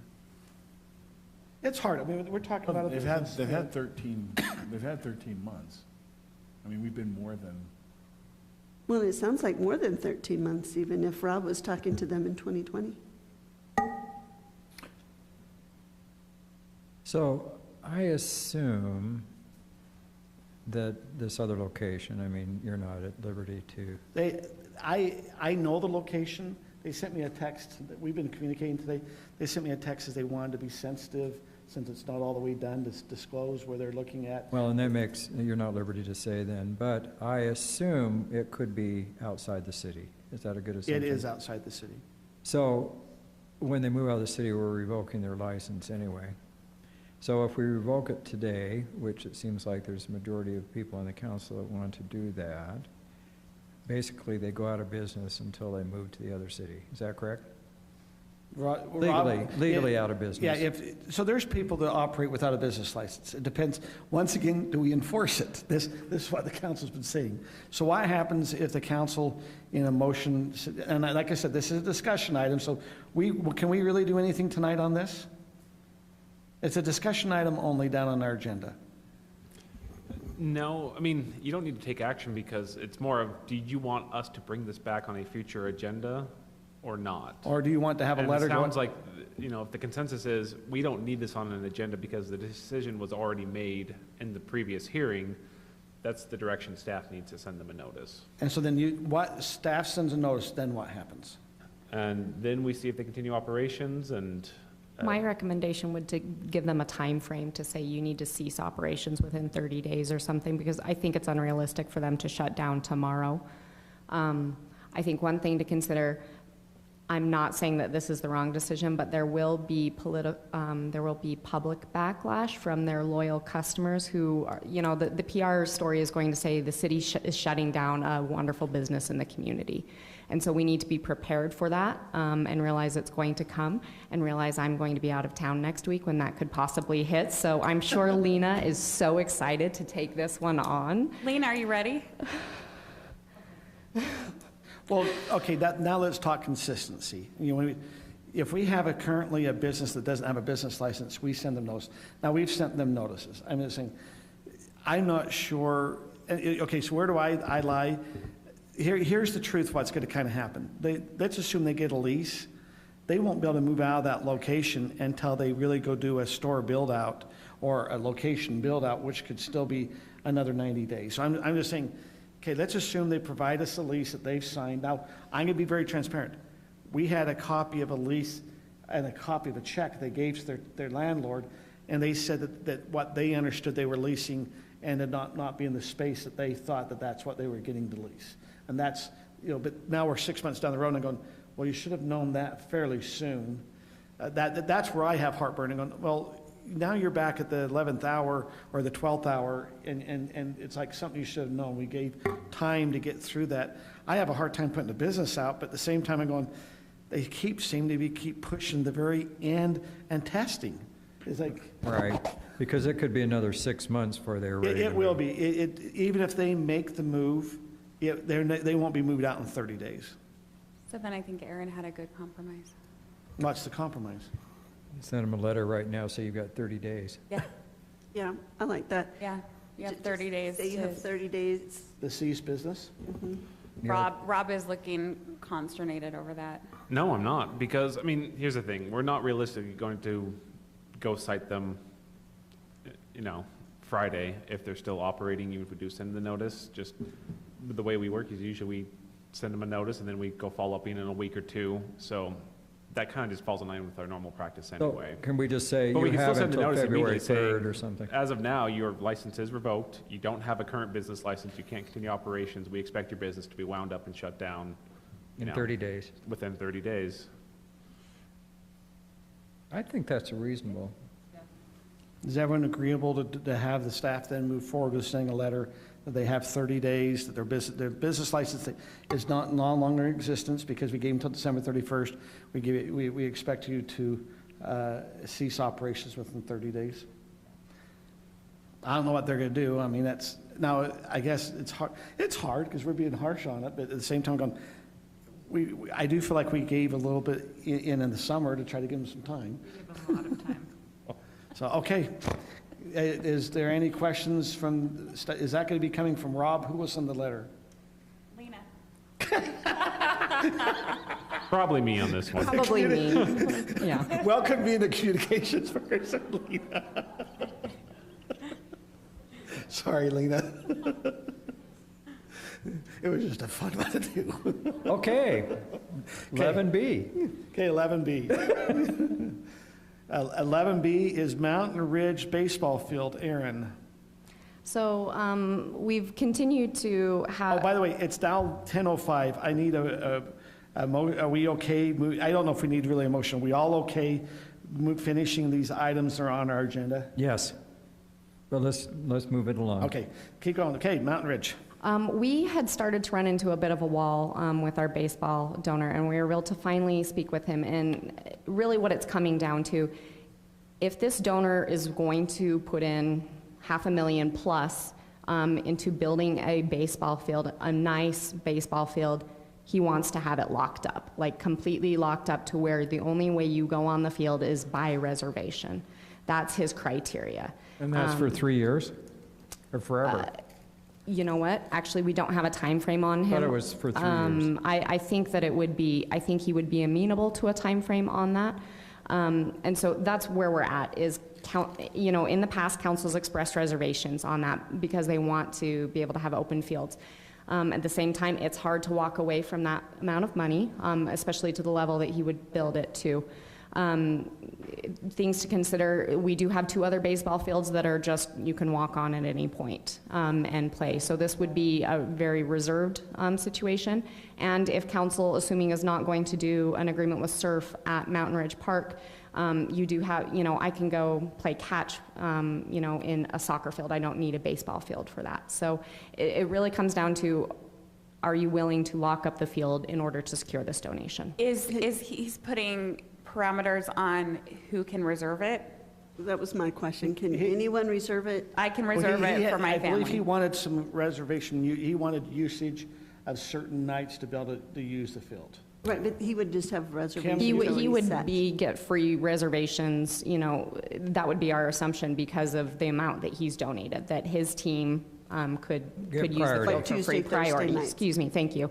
But then after that, it would be whoever wants to reserve it. There are costs associated with our reservations, and we assume those would be applied. It'd be help nice to offset know our if maintenance there's, how costs. long the time frame is, because I originally heard 3 years bad around. Kim, do you know the details? I didn't talk to him about time frame. I know his son has another 3 to 4 years left of baseball playing, and so we can talk to him about time frame. But you guys know that I am all about sandlot ball, not locking up fields, you know, letting kids play. But after seeing what he did to Mitchell Hollow Park, fixing it up, and then seeing it destroyed, I absolutely understand his need to lock this up. I've seen snowmobiles on that field, you know, razor scooters, dirt bikes on that field, and you know, it for sure has taken a beating and now needs to have more money poured into it because of that. Just kind of being a little bit in the baseball world, most nice fields are locked up. But at the same time, I think if we are going to do that, we need to work on a reservation system, make it a lot more easier to reserve it without too far advance notice and have a keypad on there so that people can just have an easier time being able to access it in a short amount of time once they make that reservation. I agree 100% with Kim. And I'll What's cut? Wait, I haven't heard that again. Merry Yes. Christmas. 100%. Merry Christmas. I agree 100% because this is a big investment, but I think then we need to let the public know why. Yes. And we need to say, well, we wouldn't have to do this if people didn't come in and destroy stuff after Yeah. we spend $500,000 to build it. And I think it's a good kind of consequence of people's actions. And so I think, I agree with that because it's a consequence of bad actions. Yeah. Because if you hadn't had people come in with snowmobiles and razors and destroy that, he wouldn't want to do that. Isn't that correct? Yeah. It's just like the other vandalism we have in the park and the rest of the city.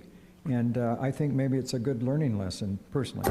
Mr. Mayor, and if we stipulate what Scott is indicating, and also make it very clear that reservations are available, so you have Sure. both the explanation of why there are, it's locked up, but it's also available by reservation, and we need to have a system for that.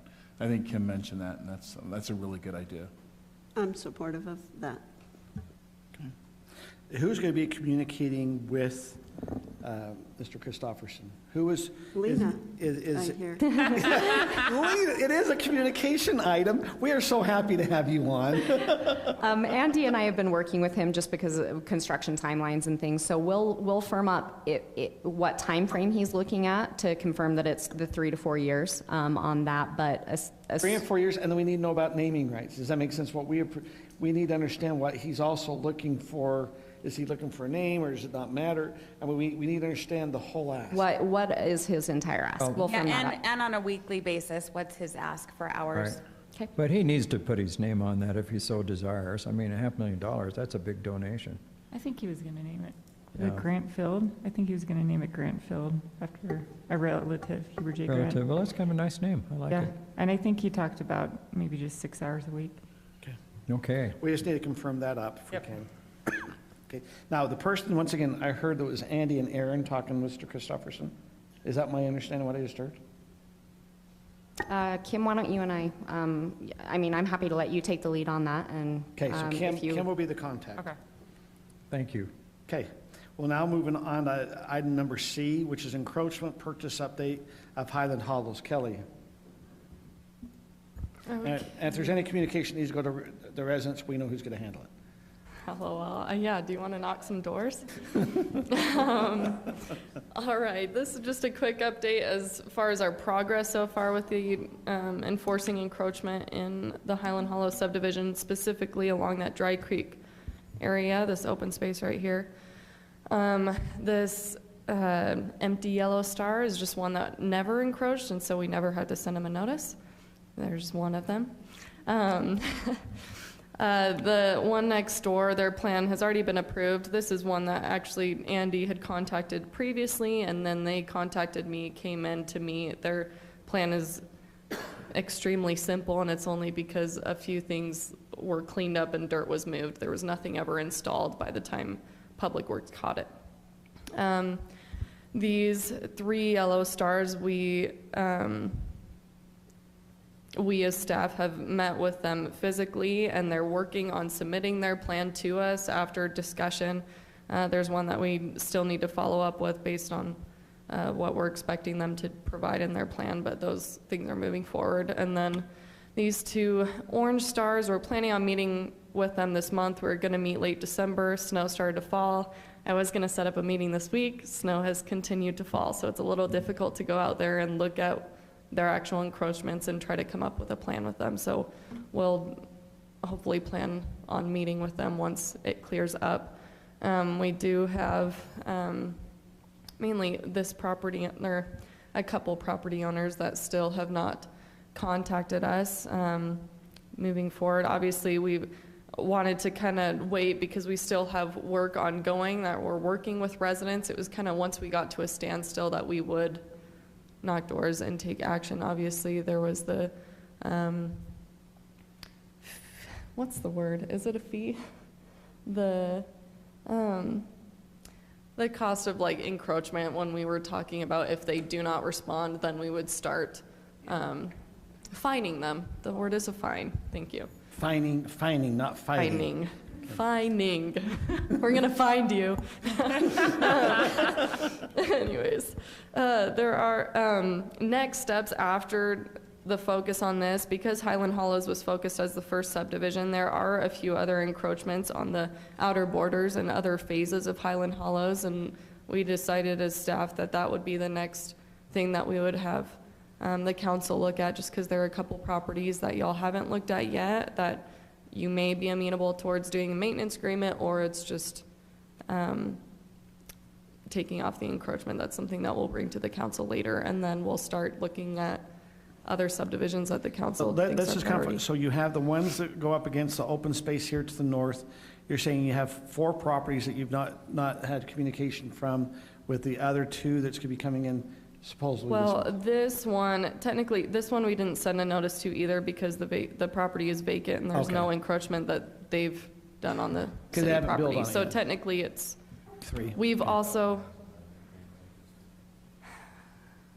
okay, I'll talk to you more about that one. But yeah, this one's kind of complicated because it had its own kind of enforcement process that happened about last year when we noticed he was putting retaining walls in it, and then we caught that earlier before we addressed this encroachment Then you're policy. saying the next area for the council to look at would now be on this Highland Hollow subdivision on the east side.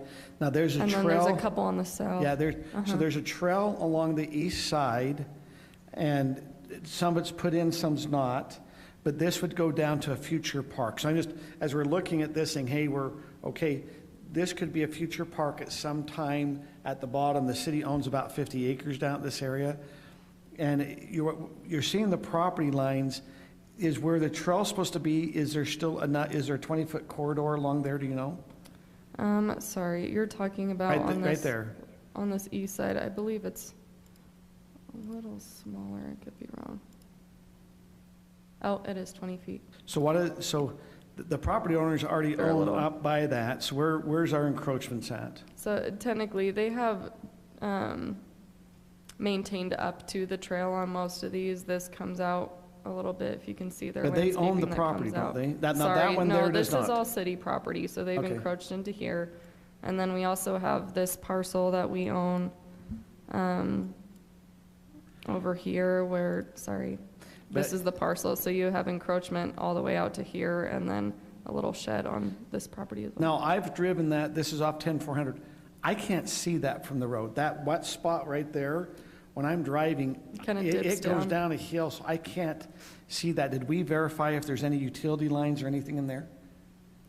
I thought you were, because there's a pump station or something just right down the thing. That's something we were going to make sure to bring to the council once we bring it for consideration. We'll make sure that we have that information for you. The reason I'm bringing, this is a parcel that we can keep ownership, but there's no reason to. Does that make sense? It goes off a hill, how big is a parcel? How big is that parcel? Mayor, can I say, I'd recommend we look at all of the, Yeah. the entire subdivision at a future council meeting when we're kind of done with the first phase in Okay. this subdivision. I thought that's what we were talking about, though. You wanted to know where to go next. All right, this is So more are of you just an okay with us update. staying in this subdivision is the question? Yeah, until we And finishing finish it it. out? Yeah. Okay. Great. Because you learn a lot from your first experience. Yeah. We have learned a lot. That's why we So changed the policy if we look along just the trail along the east side, how many property owners that it looks like they've encroached? Is it just 2 or 3 that would be along that trail area? More like 4 or 5. I mean, so, like the couple on the south are very minimal, but. So but you're they're also like saying we 3 have some larger maybe up ones. in the Canterbury area that's also encroaching, so it's not all just this one subdivision? So along that trail, Focus though, it on might this- make sense to have maintenance agreements or something, because it beautifies the trail, if they're not putting walls or fences there or something. Yeah, if they want to Okay. apply and the council can approve For a them. maintenance agreement. no, Can you okay. zoom in a little bit? Oh, you had, Oh, okay. sorry.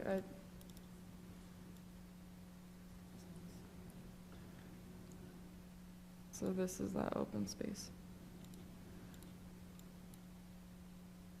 So these all come out here along there. So I was just saying, so what the recommendation, Scott, you're saying, hey, if it's, the trail's not in there, as it goes down in that area, it's dirt. And so it hasn't been put in. And so until we really put a trail in, it's just a dirt trail that people are walking behind, right? But you have, that person has encroached upon, but what you're saying, Scott, if and when that trail goes in, it'd be better have a maintenance agreement. Well, if they've done things, I mean, if they've got a fence on city property, that's one thing. If they've just kind of beautified it, it's kind of the same thing as like the trail up in, Right, these mainly honestly have lane. just like installed rocks between their existing fence Uh-huh. and the I mean, trail, if it's kind of a beautification. Is this or the something. similar what we've done in other subdivisions and doing maintenance agreements? We've allowed them to maintain from their property line to the trail, correct? And is the council okay on this property on the west side of Highland Hollows, that notifying the residents that they could enter into a maintenance agreement, but they need to if they've encroached? Well, we're I not know. to that point yet, Yeah. so We'll talk about it more. Yeah. That's on the east side, isn't it? Yeah. Am I, okay. Okay, that was the only slide I had for that update. Okay. I guess I'll just move on to Wimbledon real quick. Okay, now we're going to go to item number D, which is the update on Wimbledon sales and purchase requests. Okay. This is the map that was included in that original resolution with the approval of the sales. So all the orange is what was approved for sale and the blue was not. All the yellow stars are ones that have entered into purchase agreements. They're not necessarily closed, but they have turned them in signed. The rest, I have had a couple that have either come into the office or called me over the phone, asked if it was absolutely necessary if they bought, clarified how much it was, said, do we need to? And I said no, and they were just like, okay, I'm not. So I know that there are a couple that are very much not interested, which is okay. I'm just kind of just waiting on more people to reach out, which word spreads. So I'm planning on hearing from a lot more and then kind of turn it over to Aaron. So with this, we've had inquiries from a couple people, one in particular, of wanting to buy more than what the council has already designated. When we've had this inquiry in other subdivisions, because we get it from others who are in open space all the time, we tell them, okay, the council has set forth a process, we're going subdivision by subdivision and looking at each of these as a subdivision, making the determination and then moving forward. We're not doing any piecemeals anymore. So this was a similar answer that we've given this individual. However, they've persisted, and we know that this is has been a very special subdivision, shall we say, because of everything surrounding it and the referendum and things. And so we wanted to bring this to council. Our preference as staff is to stick with the plan and go subdivision by subdivision. To be fair to other subdivisions who have asked similar questions, in addition, or I should say our recommendation. In addition, there were reasons that those areas weren't for sale. From a utility perspective, some additional area could be sold, but per the council's criteria that you came up with, this was an open space field type of a thing. And that's why it wasn't, my understanding is that's why it wasn't put up for sale. So do you want to look at Wimbledon again at this point? Are you talking about the red circle? Yes, that's the area that an individual is Well, we've actually especially had two inquiries. We inquired had one here, and we had one that I know that Andy's met with twice right there about maybe saying, hey, do you really need to have as much in my backyard because the retention area is down below and there's grass up on top? Well, I don't think it'd hurt to look at it a little bit more, personally, on some of that. There might be some minor adjustments you can make. Not major ones, but minor ones. I'm supportive of going neighborhood by neighborhood and sticking with the plan. Well, so Wimbledon was the first neighborhood we said, let's kind of, we did the encroachment down Highland Hollows, but we're doing kind of where we were doing property sales was in It's Wimbledon. Yeah. So it is the next one. Yeah, well, kind and of. this is one we've been discussing. So this is still, for me, this is where we probably still should keep before we move to the next neighborhood. So the yellow stars have already been purchased, because I know one yellow star, they've already got their improvements in, purchased it, put up some type of fence. Yeah. So the question comes in, and I'll be very open, I believe the one that's circled is the Hafen property. And so the question comes in is you have some corner parcels. Is the council wanting to have the staff bring up a little bit more where the utilities sit, exactly where everything that way, to look at some of the corner parcels, because that's where some of the questions have come up from some of the residents. It's really the one that's circled and the one that's up in the other corners where they've kind of discussed. Would you like to have those two parcels or others come back just to look to see if there's anything else we would like to sell along those corridors? I would, because I think this whole process of signing this little piece in there is kind of a compromise with the neighborhood to maybe kind of dampen down harsh feelings, kind of resolve some longstanding issues.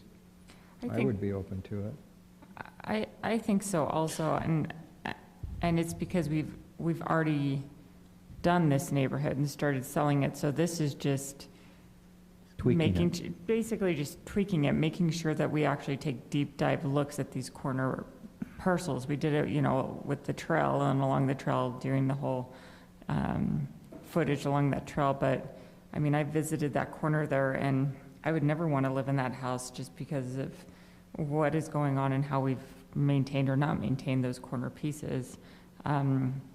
So if we could take a better look at those pieces, then I say we go ahead and do it. So I understand when you're saying take a look, we'd like to have staff look to see what utilities or easements or anything in those specific areas. So in these corner areas, we want to know where our easements, sewer, water, everything. Retention. Yeah, and then over where the retention or the detention over in the corner, we want to see exactly what we need to have as a city for that area versus do we have some property up on top? Is there, what would be the reasoning for the city to keep that area for the retention area? Yeah. Just to clarify, are you only wanting these 3 corners, or are you wanting us to look at all the light blue areas? In my opinion, if we do this, you do it right, you do it whole, you do it everything and just be done with it. Look at all the corners and just say what your recommendations are, because the recommendations may be not to do anything on most of them. Correct. But maybe on a couple, yes. Correct. It's hard, it is winter, maybe if the snow kind of goes down, if you can just drive past, so you can see what that open space feels. I think we got to be careful on, can we come up with a process? Does this still meet our process of keeping the open space feeling and things that way? And if you're going, hey, we still can sell that and it still keeps that open space feeling, then that gives you still met that criteria. Well, you've kept the trail and you've kept all the parks. Correct. Maybe these little tiny pieces are not essential, I don't know. Okay. So we're moving forward with that now, not waiting to when we get to this subdivision. This is the subdivision we're doing though right now.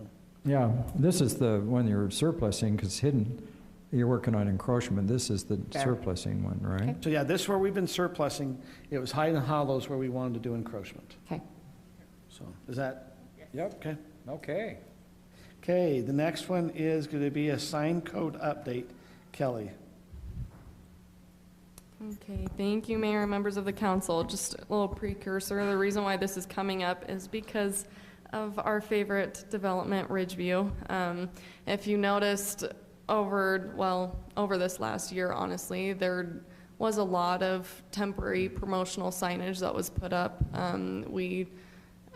It came up because of a complaint that we got. It was actually from a realtor who was required to remove her sign from a complaint, and then she complained about how Ridgeview has all of these signs, and all those home builders get to put up so many signs, and those aren't enforced. And so that's how this all came up. I did go through the process trying to review, and I contacted every single one of the builders there and kind of tried to kind of step them through where they could put signage, how many they can have, how big they can be, et cetera, and came to the conclusion that basically our code was written in a way that was not compliable, where we have 30-foot setbacks from property lines, where on a lot of these subdivisions, they're selling built homes and they have fences that are up to 5 feet from back of walk, and so it's not possible for them to have a sign and be 30 feet back without it being mounted on the house.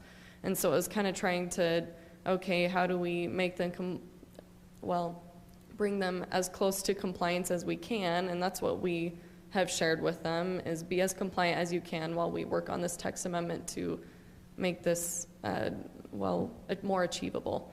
And going through that, I actually had attended a sign webinar that made me realize that our temporary sign code technically is not constitutional, where we regulate signage based on what it is advertising, where technically all we're allowed to regulate in signage is by shape or type of sign. And so if you're going to have an A-frame or a banner, this is how long it can be there, and this is where it can be. We can't regulate based on it being either for a model home or a grand opening, that sort of thing, if that makes sense, because we're regulating based on speech, essentially. And so currently, these are the two sections of code that really go through those specific types, which are regulated by what is on the actual sign rather than sign type. So that's where most of my focus is going to be for this sign code update. Basically what I'm wanting from the council right now is we have a bunch of outlined sign types in our sign code, and then we have these specific signs, I kind of summarize this a little bit, that are specifically prohibited for all signs. So currently in our temporary sign codes, it's mainly these three that are allowable, which are those A-frame or sandwich signs, and then banners, and then those freestanding signs, which are kind of the type that you see for most political signage. What about the gorilla sign where someone holds in a gorilla suit? Can they, I mean, I understand, it's a sign. So that's kind of where most of the prohibited things go, where anything that's kind of moving or being spun or anything like that are technically prohibited. Anything with flashing lights or signs or balloons or, those little inflatable wind-blown signs, all of those are prohibited in Highland. Any directional signage, any signage that's off the premises is prohibited, and that's another thing that we got caught up with Ridgeview, is because they were having a ton of directional signage to model home around the corner, and so that's where we also get stuck.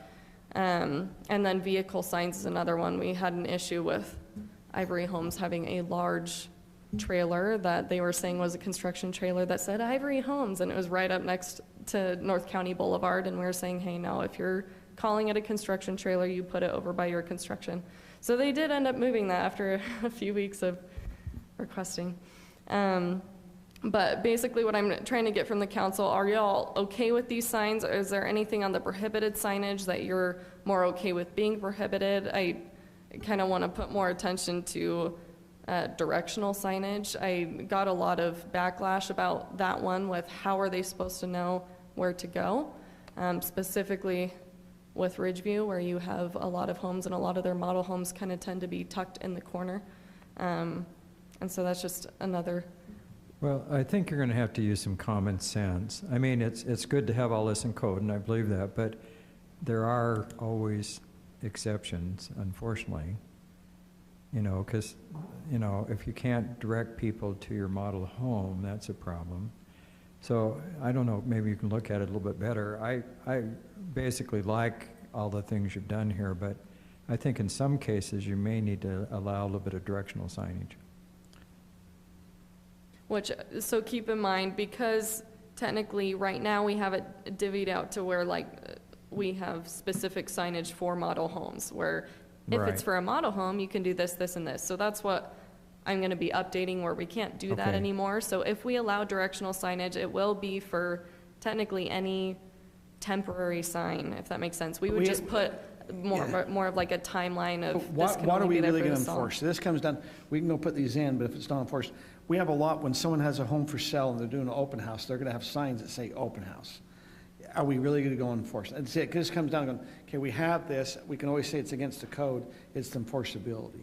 I'd put a time frame on it to a degree, if you could. What would be the time frame? Like 30 days or? Or they have 3 days to be able to put up in a month or something. Because I want to go back to a comment that Sarah made, and that is, we need to make regulations and we need to enforce them so people know we're serious. And so if we just say, well, I think we need to codify it, and I agree with Sarah and I agree with the mayor, but the other thing is rotating signs, so when Quick Quack opens their 4th location in Highland, okay, all kidding aside, I mean, obviously they want to promote their business. And so they have people out on the street with a sign saying free car wash today or whatever.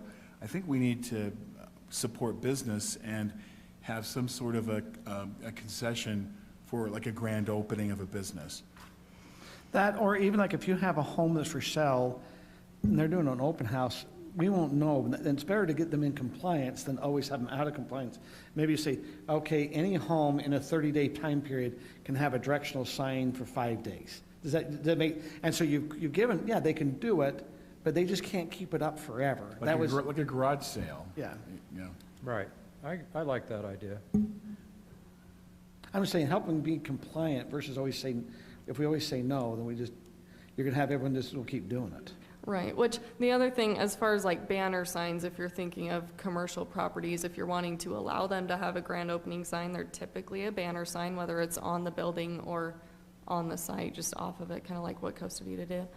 Right, or someone holding it. But instead, you could just put, like you said, a timeline of like any commercial business can have a banner sign as long as it's not on the property for longer than Right. whatever A the time grand period. opening is to be defined as a 30-day period, or something akin to that. This is a little off subject, but I'm just going to do it really quick, okay, because we're talking about signs. Okay. We have a monument sign announcing you're coming to Highland from the west on Timpanogos Highway. We have one up Alpine Highway. I think it'd be nice to have a sign saying, welcome to Highland or something on North County Boulevard or the east-west corridor or something. I thought that Boyer was supposed to put something in on their property.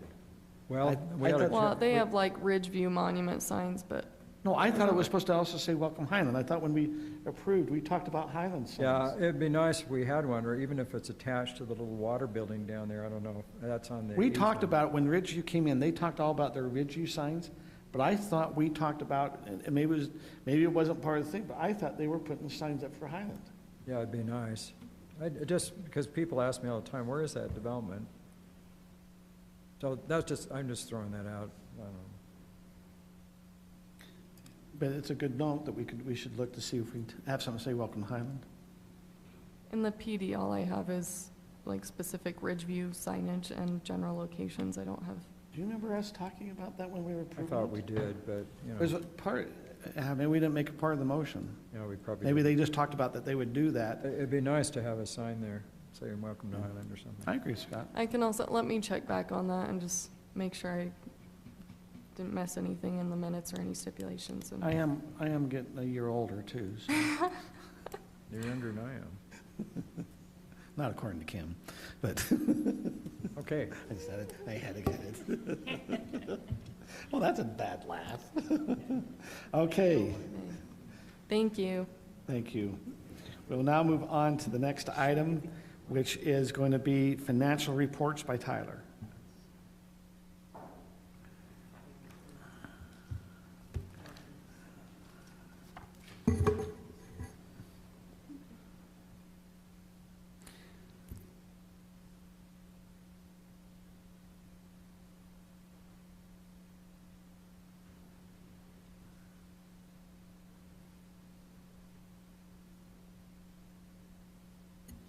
Thank you, Mayor and Council. Good to be with you, and I know this is the item that you have all been waiting for.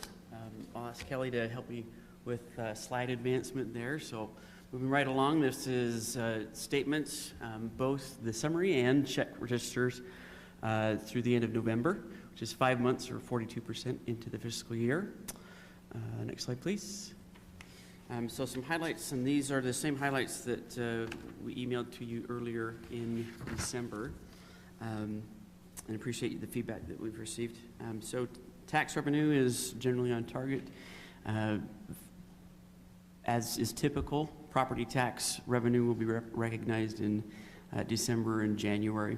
So I look forward to our next report.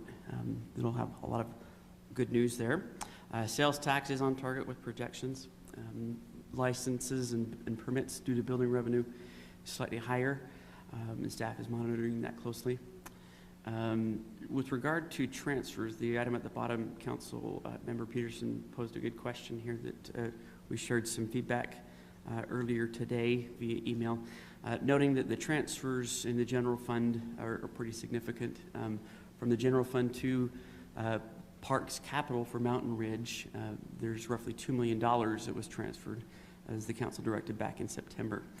Those funds were not allocated to any other expenses, and as council has discussed over the past year or so, those were always kind of bookmarked for Mountain Ridge. So with those transfers, there are not other expenses that were otherwise affected or impacted as a result of those funds being transferred. So it's a great question, an important one considering it's $2 million.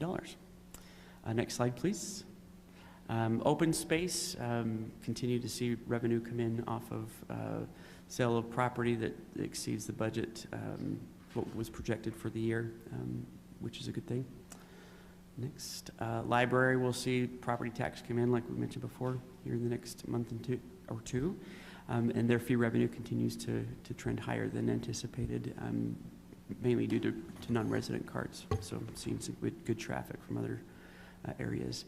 Road capital, there's some expenditures that we're seeing at 6800 West that will be reimbursed. We did receive a much anticipated check from Utah County here in the last couple of weeks, and that will continue to revolve through the end of that project. But we do anticipate that that line will show net zero and actually net revenue at the end of the fiscal year.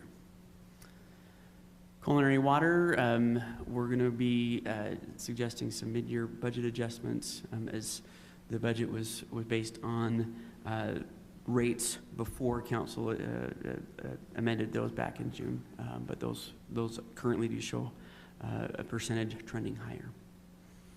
Next, please. Impact fees, we're monitoring closely based on development that we're seeing and types of properties going in. Some fees apply differently to different types of properties, commercial, residential, and single family versus multi-family. So monitoring that closely. And do you know on impact fees on our projections, are we kind of moving along? Are we under our projections? Are we over? Generally, we're about where we were projecting before. There is some variance, like parks impact fee particularly, and those we're keeping a close eye on. But at this point, it does not look like it's necessary to make a budget adjustment. So we do see volume fluctuating significantly as developers may come in and pay for permits all at once, as is often the case. So we anticipate some of that to occur if it hasn't already this week in the month of January. But just there's some ebb and flow to that generally. Sales tax, the budget is $3.6 million this year. Through November, we've seen year to date, that's September, October, November, that counts towards this fiscal year. Almost $1 million there, that $957,000. That compares to last year at the same point, represents a 9.5% increase. Through November, 12 months rolling back, is roughly $3,750,000. So we're trending higher than the budget, and we'll continue to monitor that very closely as the next 9 months of revenue for this fiscal year is counted towards fiscal year '23. So, any questions? Thank you. Thank you. Okay, our next items on is just, these are going to be future meetings. Just want to remind you that we have a budget work session this Thursday, starting at 6:30, which will also include a meal. Is that correct? Correct, Mayor. I sent you all an email about it yesterday, and I would love for you to read it if you have time before the meeting. It'll give you an overview of what we plan to discuss to help prepare you. How long do you anticipate is this meeting? I think I put 9:30 adjournment in my anticipation. Yeah, 9:30. So we'll we have would need 3 dinner at hours. 6:30, and the meeting starts at 7. A hard set time of 9:30 to be adjourned. That's my goal. Okay, then January 11th, which is next Wednesday, a week from tomorrow, Lone Peak Public Safety Board meeting. What we anticipate being changed at that board meeting is that Sarah Peterson would be elected in to be the chair, and then Kim and Brittany and myself would be also on the board. But just heads up, I think we've already talked about that, Sarah. So on the 17th, we have it showing on this, you show it starting at 7 p.m., but we have a work session. We've invited Strata that is doing the internet for Lehigh and proposed to do it for American Fork at 6 p.m. on the 17th. So that's 2 weeks from tonight. On the 18th of January is also our city council or our youth council up at the state legislators. I don't know, is there anyone, I know you sent, Stephanie, you sent something out of you. I have not replied because there's a lot of conflicts on that day. Have you had anyone reply on that one? Kim has responded, so she's registered to go. Okay. Is there anyone else that might be able to make that 18th? No, is that city council day at the legislature? Yes. Okay. That will be a lunch, so that will be city youth council and city council. That would be if you be up there. Now, they're not having it at the Capitol. They're having it at that new hotel that's right next to the old Salt Palace. And so, okay. And then that will also, we're going to be working with our new person that's going to be working with the youth council. And the youth council will have quite a few youth councils going up on the 18th. So that's Wednesday, is that correct? I'm going to try to be there. Okay. I've been put on a board for Utah County for business loans that they do for the whole county. Through the county has a fund, and I've been put on that board with MAG, and their first meeting's that day, the 18th. So I'm trying to understand if they're going to be holding a meeting or not before I can say yes. So. Hey, Aaron, have the new people that have applied for youth council been notified, and do they know about that? Tomorrow they will. Robin starts really gets going tomorrow. Okay. Because that was the other thing. We've had a lot of new applicants for youth council as well as new leadership, and we're a little bit behind the gun, but they should, I think it's tomorrow, you'll mention they should know. Okay, council, I'm going to leave this closed session up to you. We can get ahead. Andy has a meeting with an individual tomorrow on a property. It would be on a property use that the city owns. We either can wait for Andy to meet with the individual to see if they're interested, or we can discuss as a council. It will be less than 15 minutes tonight, and you can make a decision before he meets with that if the city's interested. Would you rather adjourn our meeting tonight, or would you rather go into closed session, discuss about the possibility of real estate purchase or sell? Would we have to go into another closed session after he meets with her to discuss it again? Yes. But it'd be interesting to know if they're interested before we make a decision. You can be aware of it, and you'd be letting them be aware the city was interested in doing something with the real property, or we can have him, Andy, meet with the individual and then come back and say, if it's a no, then we don't need to discuss it at all. I'm just letting you be aware. Which way would you, if we could not have a closed session tonight, is what I'm saying. Any input? I'd vote not to have the closed session. Me too. Okay, then let's make a motion to adjourn the meeting. Motion to adjourn. I'll second it.